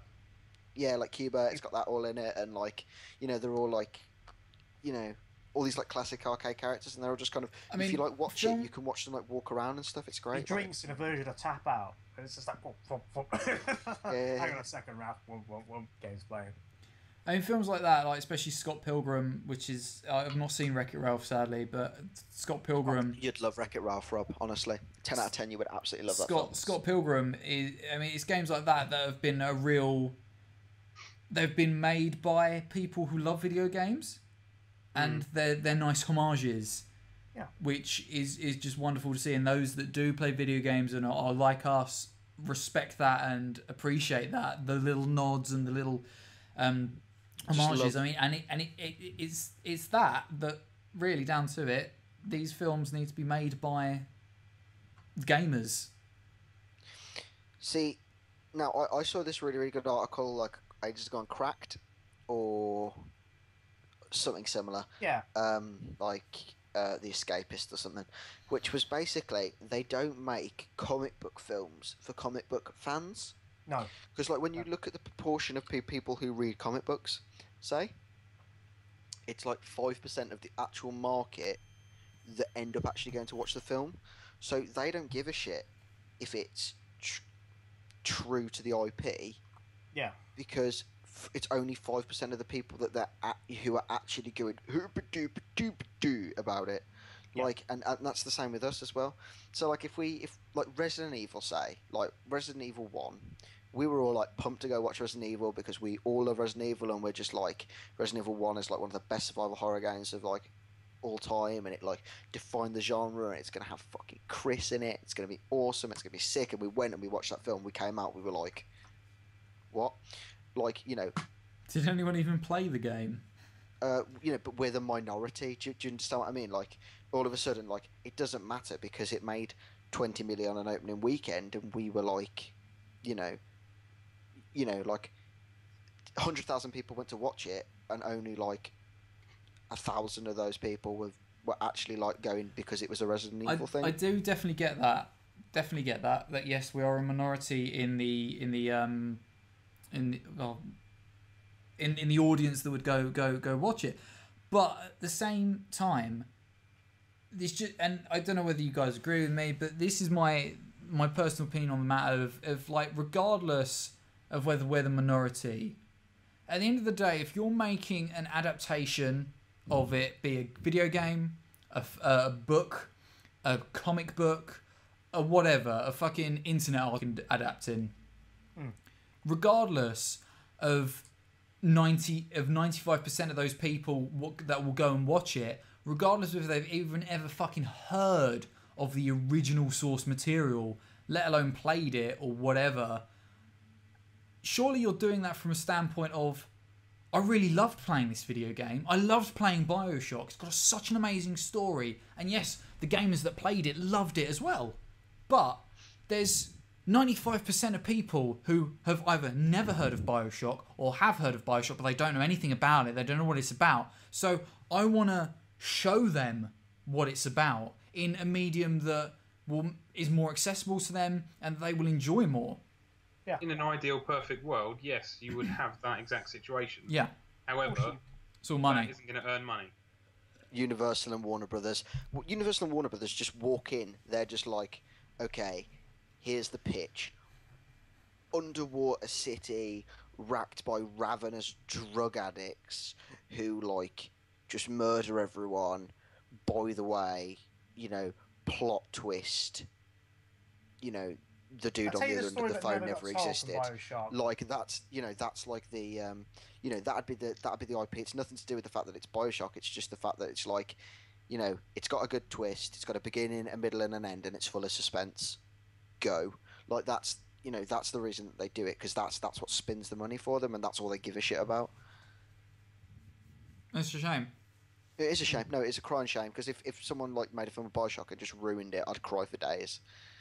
But ultimately, like, these big film studios, they're going to throw $1 million at it, and who gives a fuck if, You might have a few fans, but that's not going to hurt your pockets, is it? No, it's not going to hurt your pockets, because you want your film to be like all singing, all dancing, making the tea, guns and explosions. Like, you might want people walking out of there going, that was a good film, not that was true to the source material and also a good film. Do you know what I mean? As long as the words, that was a great film, come out of your mouth as it's done, doesn't really matter to them.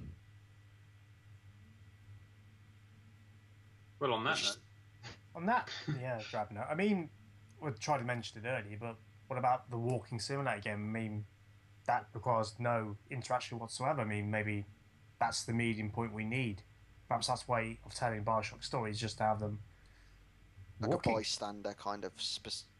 I mean, if we're gonna do it, I know it's a weird one. Yes. I think we've killed Rob's spirit. I think that's... Yeah, we keep bringing up BioShock as a film, and you just see it flashing before his eyes. I'll be perfectly honest. I never want to see it as a film. No. Never want to see it as a film, because it won't be done right. No. I'll be honest. But at the end of the day, any film adaptation, even it's never going to be to every fan's taste anyway. Even if it's done as close as possible to everything, there's still going to be someone who's got a problem with this, that, and the other. I'll tell you one thing. How much do you guys know about Metal Gear Solid in terms of the story? Because obviously that could be made a film. Not a hell of a lot. Now. But that game is so mad, so meant. There is no way it would work as a film. At one point, you fight a cyborg ninja because of reasons. There's another where you're taking on a fucking helicopter with like fucking rocket launcher that you rappel down the side of this mountain as you're being shot at. It's just wacky as shit. Seems That's entirely like- legitimate. That's It'll long be bits. kind Like, of like a Thanks, Kojima. Metal Gear Solid version of the Crank films. Have you seen them? Yeah, okay, Massively fair enough. over the top, insane action films that is obviously completely unrealistic, but still makes you go, oh yeah, okay. I never thought That's- about it that way. the tone switches as well. You'd be having like a sniper battle in a snowstorm, and you have like a 30-minute long cutscene as they bleed out, and you just going talking about their past. It's like, oh, I lived a harsh life as a nomad, and all the rest of it. It's like, you're not a dog, you're a wolf. Get me my gun. Tell my wolves I love them. It's just like, the fuck, what? Watch you sat laying in the snow, popping diazepam to slow your heart down. Japanese games, guys. Japanese games. 10 minutes of gameplay, 30 minutes of cutscenes. I just want to state that Josh isn't a massive racist. He is not, Always coming across. but he is coming across very badly. It's not racism. It's just that's like a cultural thing. It's like whereas they prefer to like Yeah. almost watch their medium, like they prefer Yeah, minimal no, gameplay. you either like story. Japanese games or you Yeah, like- don't. Same as It's you not an either like expression Western of games, you racism, don't. It's just a swastika tattoo, you know. Mate, Well, I have to cover mine up before I see, say no, mine. because like, to be fair, mate, the guy just told me it was Byro. I didn't actually. Oh my god. And on that note, fucking hell, should we move on to releases? Has everyone said their I've thing, got- their piece? You'll be pleased to know, Rob. I've got the releases in front of me, mate. I just found that. Oh. Okay, well if everyone's happy to move on, we will discuss releases. But if you guys have got any thoughts on video games or films that you thought were shit for reasons, or ideas of how you think the situation could improve, then either leave them in the comments below on the YouTube VOD or send us an email, which you can probably find on the iTunes thing. I don't know. So yeah, but anyway, releases. Yes, no. Tweet us. Well, I mean, what Yeah. we do? I suppose releases for September, Josh. Really Yeah, that's what I've got up in front of me. cool. anyway. Okay. So, I got one right for Minty here. It's the first one on the list. The Mad Max game, actually, Oh, funnily enough. kicked into the dirt. Smashing that one when it comes out. I've genuinely heard good things about this. Yeah. from It looks beforehand. okay. I don't Say- like the vast majority of films to games, but But Mad this Max. one looks really quite cool. So I'm bringing up the screenshots now, and they don't It- look amazing, but it looks alright. Yeah. I'd give it a go if something else wasn't coming out that day. Well, it's a post-box survival game, pretty much, isn't it? So it's right on my street. Yeah, bang up there. Straight in my Yeah, I mean- basket. We're going right. I in think that's on PS4, Xbox. Yeah, it's on it's all PlayStation, new ones. Xbox, and PC. But I mean, there's some I don't know some crap game. I'm gonna be like, you game in my basket, you know. Get in there. Get in there. Let's have a bit of a play with your Mad Max. You wait. I hope this Angry weekend Maxi. when we go LARPing, there's an opportunity where I knock some zombies' head off, and I'm like, straight in my basket. Gotta be done. That'll be it. The rest of the Um, weekend just It'll be the most emotional, heartfelt, and like hectic fight ever. And it would just be that whole experience where everyone's like, "Oh my god, this is amazing! I love this game," and I would just ruin it with straight in my basket. That's what you need to do. No, Rob, like you need to kill some zombies or like kill some like bandits, loot their food supply, and then just pick up like a tin of beans and just be like, straight in my Oh, basket. extra spicy beans! Going straight in my basket. I Beautiful. want you to have a basket with you. That's it. I'm not going to turn bring a up bag like a anymore for my supplies. I'm literally Just a going to basket. steal a basket It's from the Morrison's. basket with like some tin peaches in it. Gotta do that. Tin peaches. That's your goal. That's all you got to bring with you. A We got a basket. break. Tin peaches in a basket. Wonderful. There's nothing actually out on the first apart from that. There's just some shit. You've tried for the past minute and a half to punch this one down. Just Don't keep it down. It's gonna break all the records. just some shit. Pray indie tell, ti- Singularity I- Josh, what platform is Mad Max on? Oh I no, don't I'm know. not talking about Mad Max anymore. But Oh. I've said it's on Xbox, PlayStation, and PC. So I mean, there's nothing out really coming out on the 1st of September apart from Mad Max, apart from just some little crap indie title. I've never even heard of it. It might not be crap. It might be alright. Metal Gear Solid V: The Phantom Pain. Tactical Oh. espionage. I've Never heard of it. never heard of it. Don't know. Has anybody heard of Definitely not Japanese straight in my game, that's basket. that? It's a Has game where anybody you else? shower in it, and if you don't shower, you get told off and have a bucket of water chucked at you. That's the game you're dealing with there. I'll be Tell me- honest. Like, this isn't. If you think this is like offensive with Josh talking the way he is about Metal Gear, wait till you see the rest of the 5 episodes of our Metal Gear Drunk Zeroes series. Oh god, because it gets worse. It just gets worse as I get drunker. honestly, Like- send your angry letters to this man because the way he shits not only on Metal Gear Solid All but over Hideo Kojima, who's basically your god Naz. Love it. Literally, like basically, Naz, like as a metaphor, imagine if I literally just sat down, came into your house, shat all over your sofa, then rubbed your cat in it. That'd be basically like how I talk down to Hideo Kojima in that series. Jesus Like- Christ, Josh. Kojima's writing a game about that right now. That exact scenario, he's writing about it. Metal Gear No. Solid shitty sofa. You want to be a Metal Gear game? That doesn't sound good at I'm not all. gonna lie, actually, though, guys, because As I'm of the 1st genuinely of worried. September, we won't be working with Konami anymore. I'm genuinely worried that like Hideo Kojima's actually been watching your channel, Rob, and that one day I'm just gonna wake up, Hideo Kojima is just gonna be like on my chest, pinning my arms down, and he's just gonna gouge my eyes out, just like, say one more thing about me, you little bitch, like, kill me, like. He's down the job centre at the minute, isn't he? Yeah, He needs a new job. I'll right be now. honest, That's Hideo his big thing. Kojima could go up to any damn fucking company and be like, I want to make this game. That's all he'd have to say. He wouldn't have to say what the game Not he's the making things, or the idea, and they'd be like, okay, here's money. I'd suggest Nah, everybody but- wants to go to a gaming company as opposed to just any company. 'Cause Yeah, I mean, if he went to you guys want to Coca-Cola... company and be like, I want to make a game. He goes, Still. yeah, that's great, but you're not at the right sort of company. Make just pharmaceuticals. We sell Savers. paper clips. Yeah. It won't be Basically Space. into It'll be office Ray-Bans. supplies. This is Ray-Bans. Just Ray-Bans. will be Ray-Bans. The No, Hideo Kojima ban.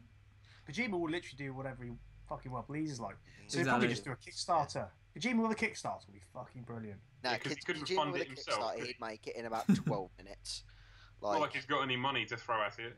No, but in all seriousness though, obviously we were playing Ground Zeroes, and I was actually reasonably enjoying it.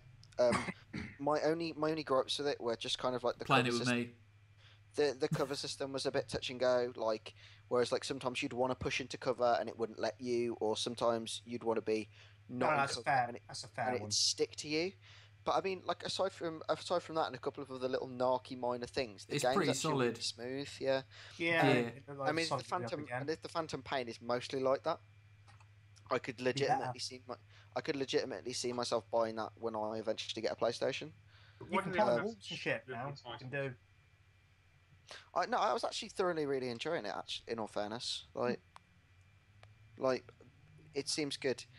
God bless birth name Snake. Fuck's sake. So we've got some more that's coming out on your PlayStation 4 and maybe your Xbox as well, And Steam. and Steam as well. There you go. I don't actually have the platforms in front of me, so you guys might have to help me with the platforms. It's alright, I know it Oh, all. okay, 3DS, Just name definitely. the game and I'll be able to tell you what platforms they're on. Okay, do. so next. Is it coming next out on the game- Dreamcast? It is actually 19 discs. Wonderful.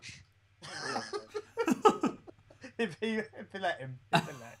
Rob, only one of them's gameplay. The rest are cutscenes. All cutscenes.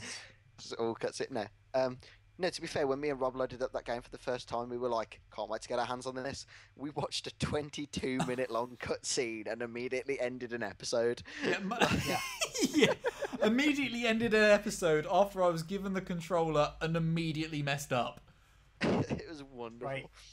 So Rob sat there, watched 22 minutes of cutscenes, took the controller for less than 5 minutes, and fucked it up. It was great. It was probably the best 30 minutes of my life, if I'm honest. And It now was you up there. know why I raged. What are you doing? Come Is on, there a man.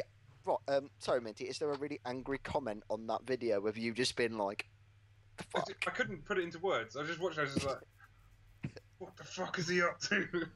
I wish video responses were a thing still. The what? I Yeah. wish video responses were a thing still. Because it would have Well, been you give me a- wonderful.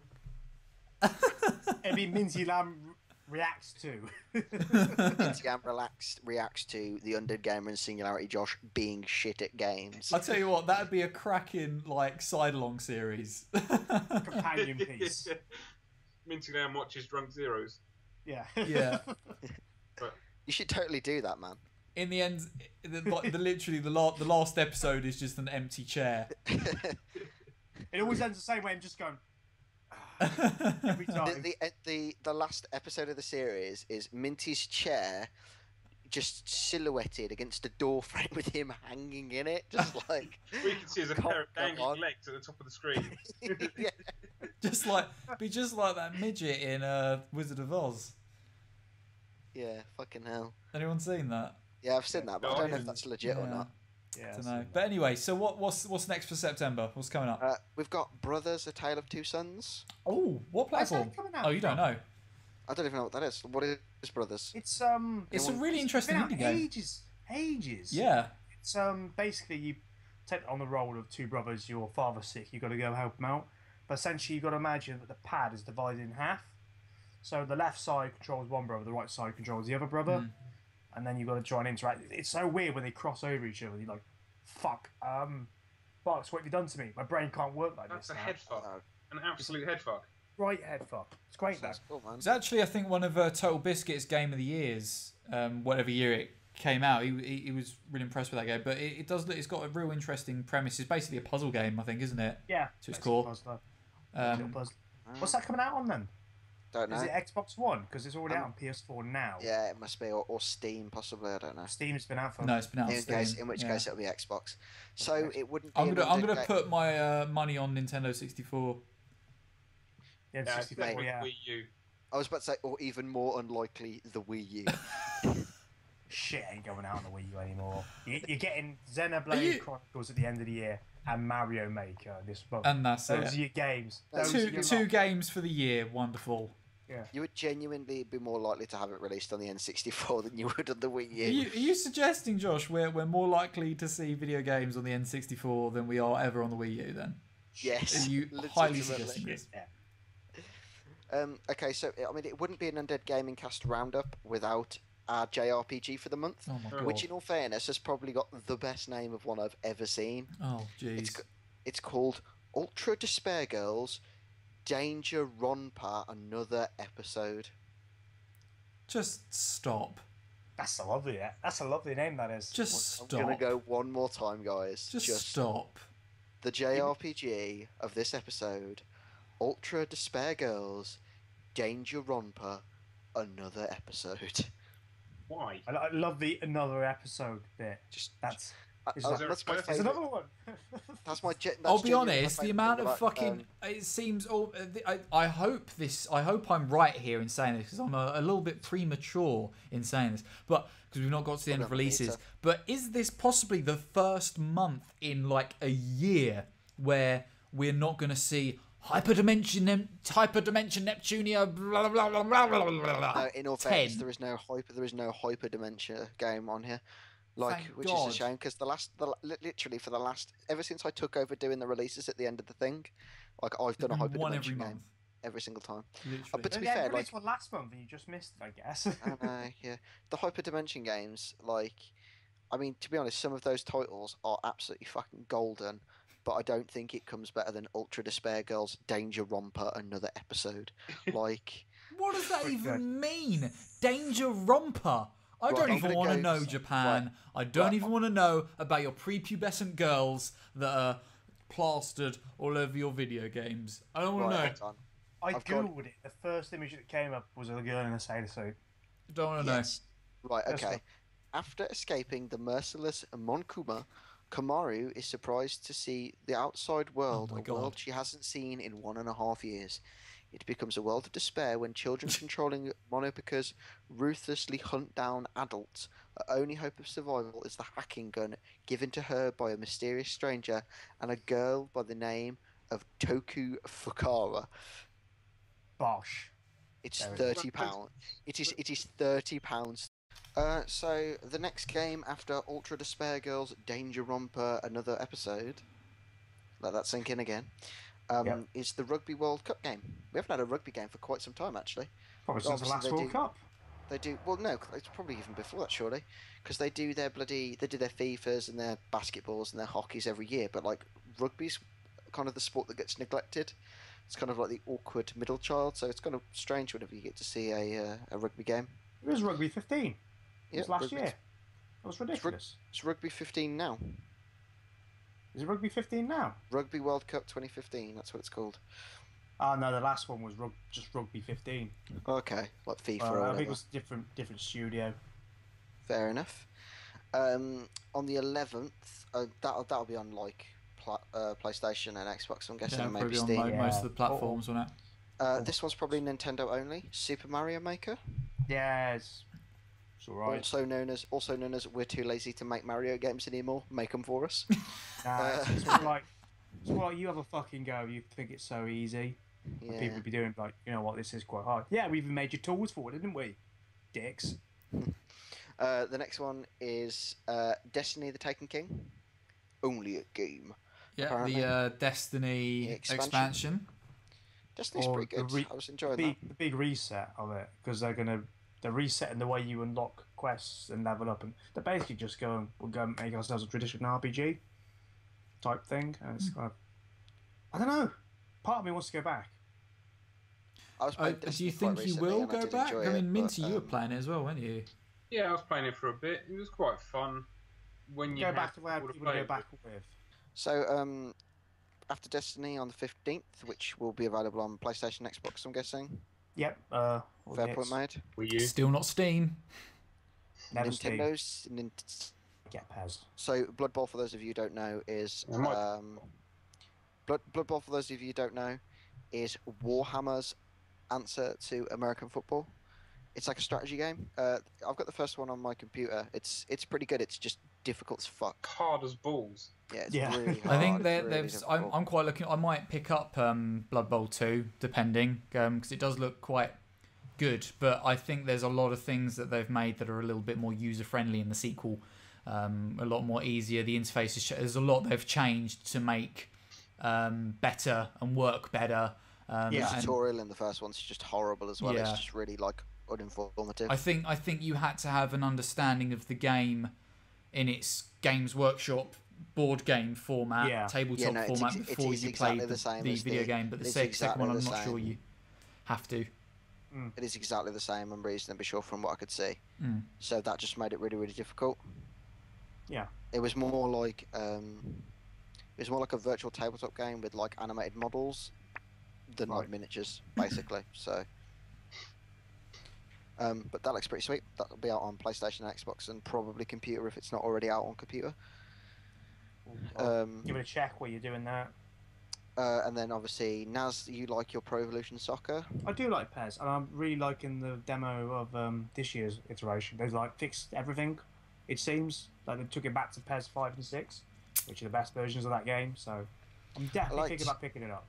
I didn't like PES's career like regular matches. What I did really like about PES was the Be a Pro mode, where I think that's just infinitely better than FIFA's because you actually get behind your character properly, rather than being like a mile up. And I always lose my character when I do that on FIFA.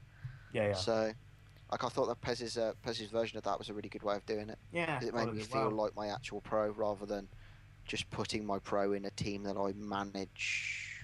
Yeah, I'd say basically the main difference this year is like the contextual awareness of like players and the AI, as opposed to like FIFA, you have to like put like hold a button down to do like a special move or whatever.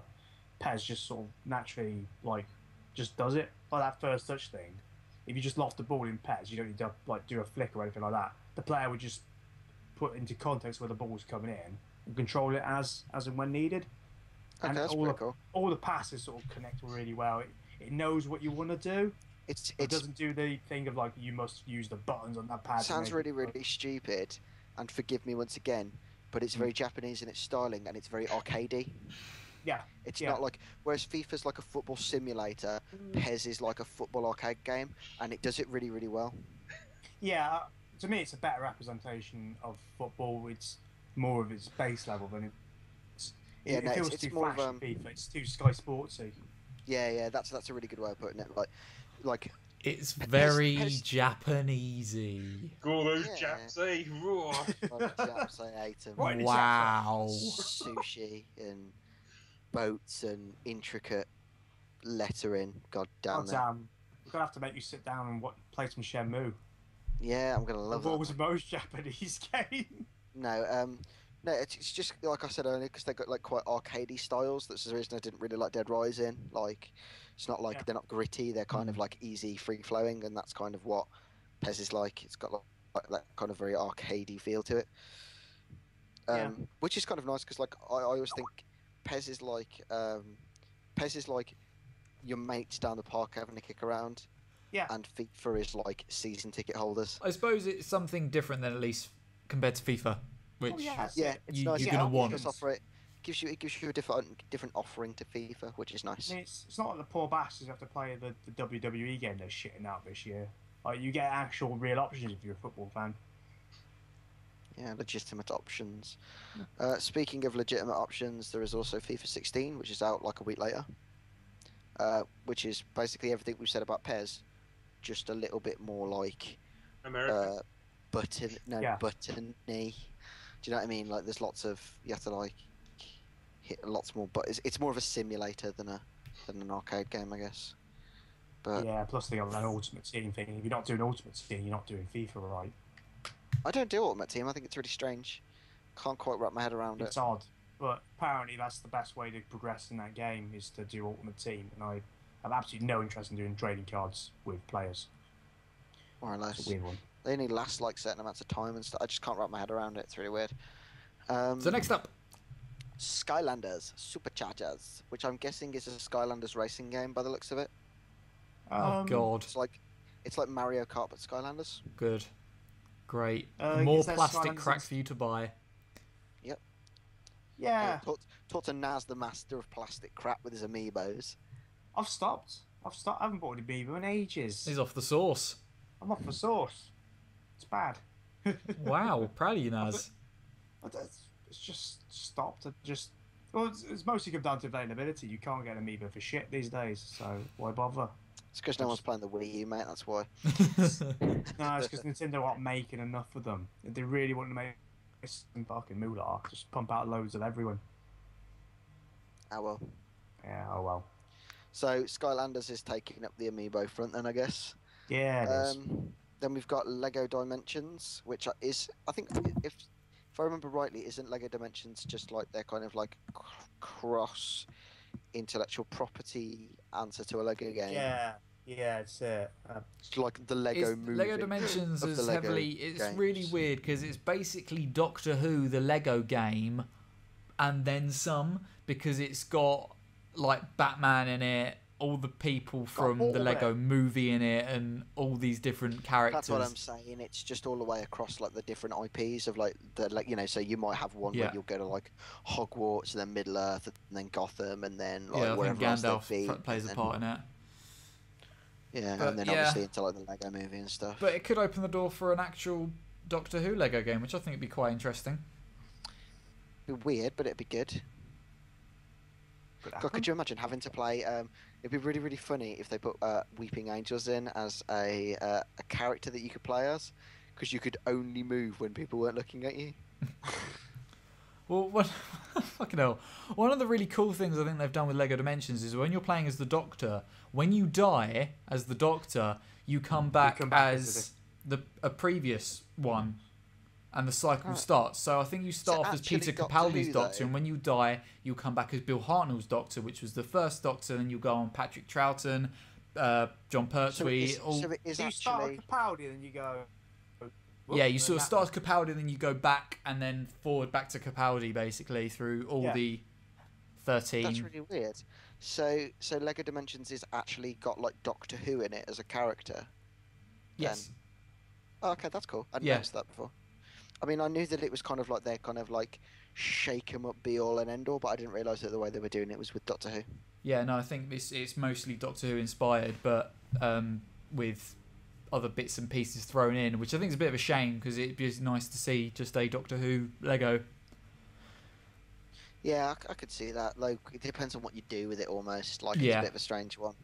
Because, like, Doctor Who, like, the problem with doing it is, like, whereas they've done it before, they've done Indiana Jones, so, like, 4 films, Star Wars, 6 films, Harry Potter, 7 films. Like, you know, there's a very, very set order to it. Like, Batman has got a huge IP in terms of, you know, like, what they've done recently with it and stuff.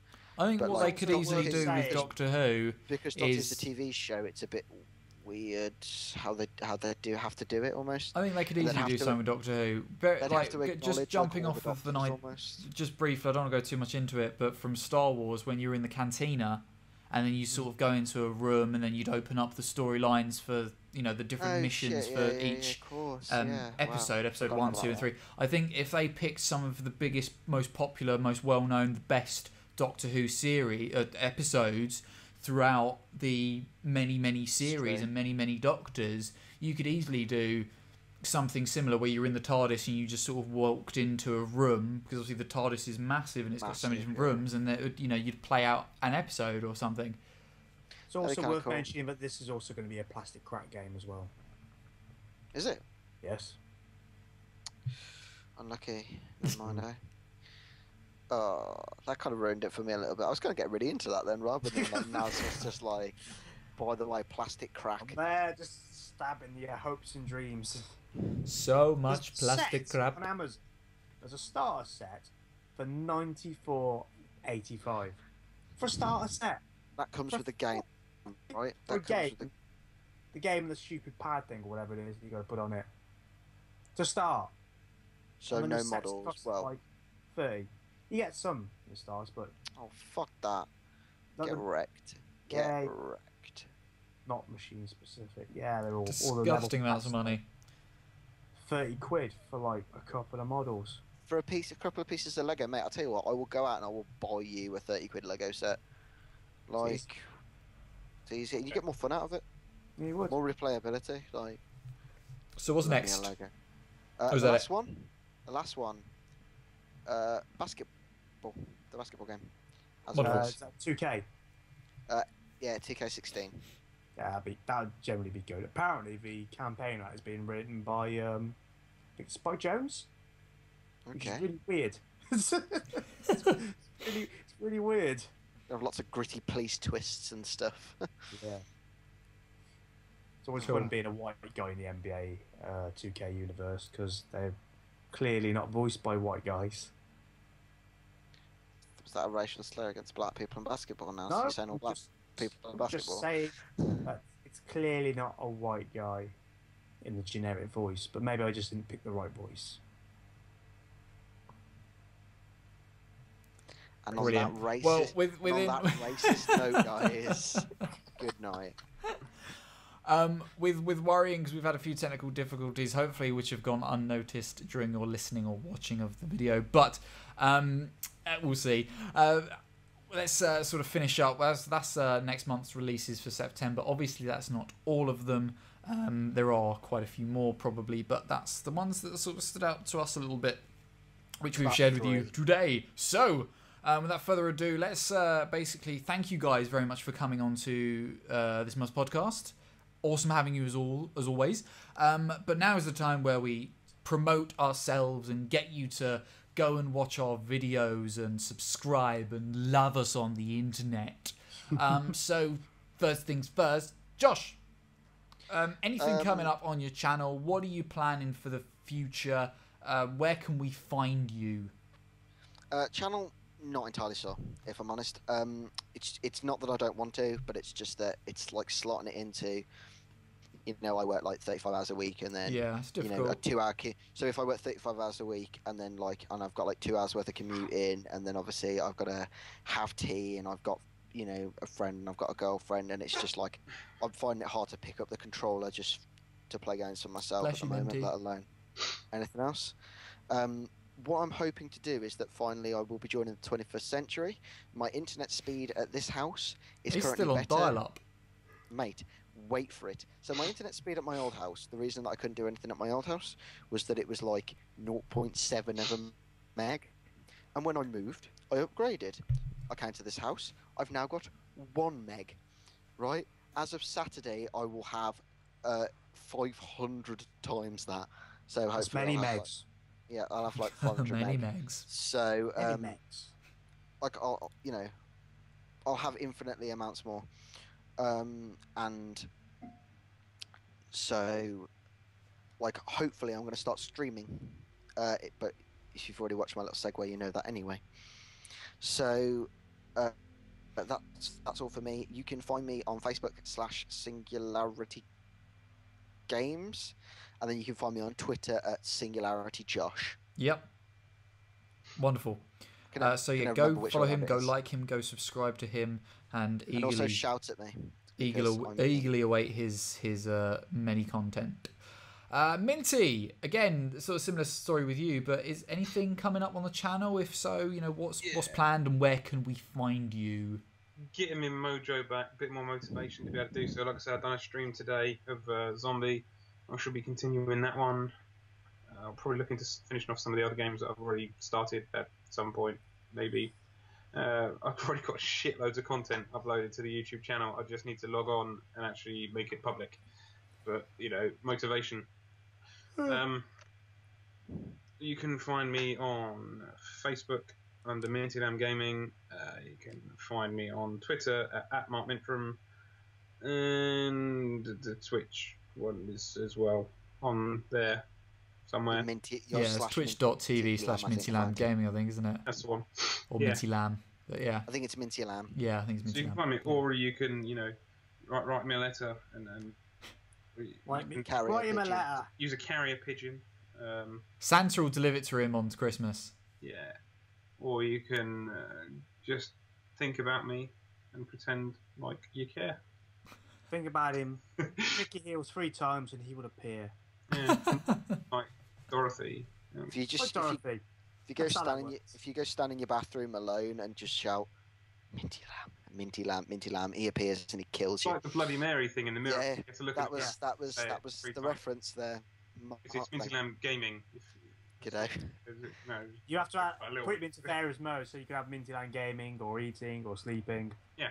Just put the suffix on the Just end. turn out and I'll be like an Xbox controller. Alright. Oh, What do you want? I want this to happen. I want this to happen. Either that, or he just aggressively turns around and tries to give you a controller and says, "Play with me." If you're lucky, it's controller, man. Oh. Oh. And this Moving is no on, longer a family. Naz, This is no longer a family. what show. are you and where can we find you? Anything coming up on the channel? Obviously, you've been posting up a few bits and bobs recently, which have been really good. Yeah, I say most of my stuff's ad hoc. Anybody who follows me knows that. I just put up stuff whenever I feel like it, but I normally try to get at least a video out a week, maybe 2. Something interesting, something a bit different, Got one coming up this week. Obviously, I don't want to spoil it, but I just said there'll be one coming up this week. Best place to find me is Twitter, and in fact, the only place to find me besides YouTube. That's Naz_Dragonheart. Awesome. your channel So is go Talk Play. subscribe, go like, go Kinda. follow, all that good stuff. It's kind of that. As for myself, hopefully within in the next couple of weeks, probably more closer to September-ish time, I'll hopefully be getting on with my regular live streams like I was planning to do on Sundays and Thursdays, and a few in between if I can. Hopefully be cracking out the content at a bit more regular pace. Obviously this past month's been a bit shit for me as well, with not doing content. So I'm going to try my best to bringing you more Let's Plays, more gaming vlogs, and more vloggy vlogs. So hopefully there'll be those to enjoy for you. And also, that's it. Yeah, that's it. That's pretty much it. So you can find me at on YouTube if you're not already watching the VOD, youtube.com/theundeadgamer. You can also follow me on Twitter at theundeadgamer. Like me on Facebook, facebook.com/theundeadgamer. It's everything The Undead Gamer. You just fucking Google that business. I will come up in some form or another. Twitch as well is the same, The Undead Gamer. Who knew? So, yes, thank you guys very much for joining us and listening to our monthly podcast. And I hope you've enjoyed listening or watching or whatever you've been doing. Thank you once again to Singularity Josh, Minty Lamb, and Naz Dragonheart for coming on and joining us on this month's podcast. And hopefully we'll see you in September, where no doubt we'll just be listening to Naz talk non-stop about Metal Gear Solid, because we won't be able to get a word in edgeways. So, enjoy your month. Hope happy gaming. That's a new thing. I don't know why I said that. Happy gaming. Happy gaming, everyone.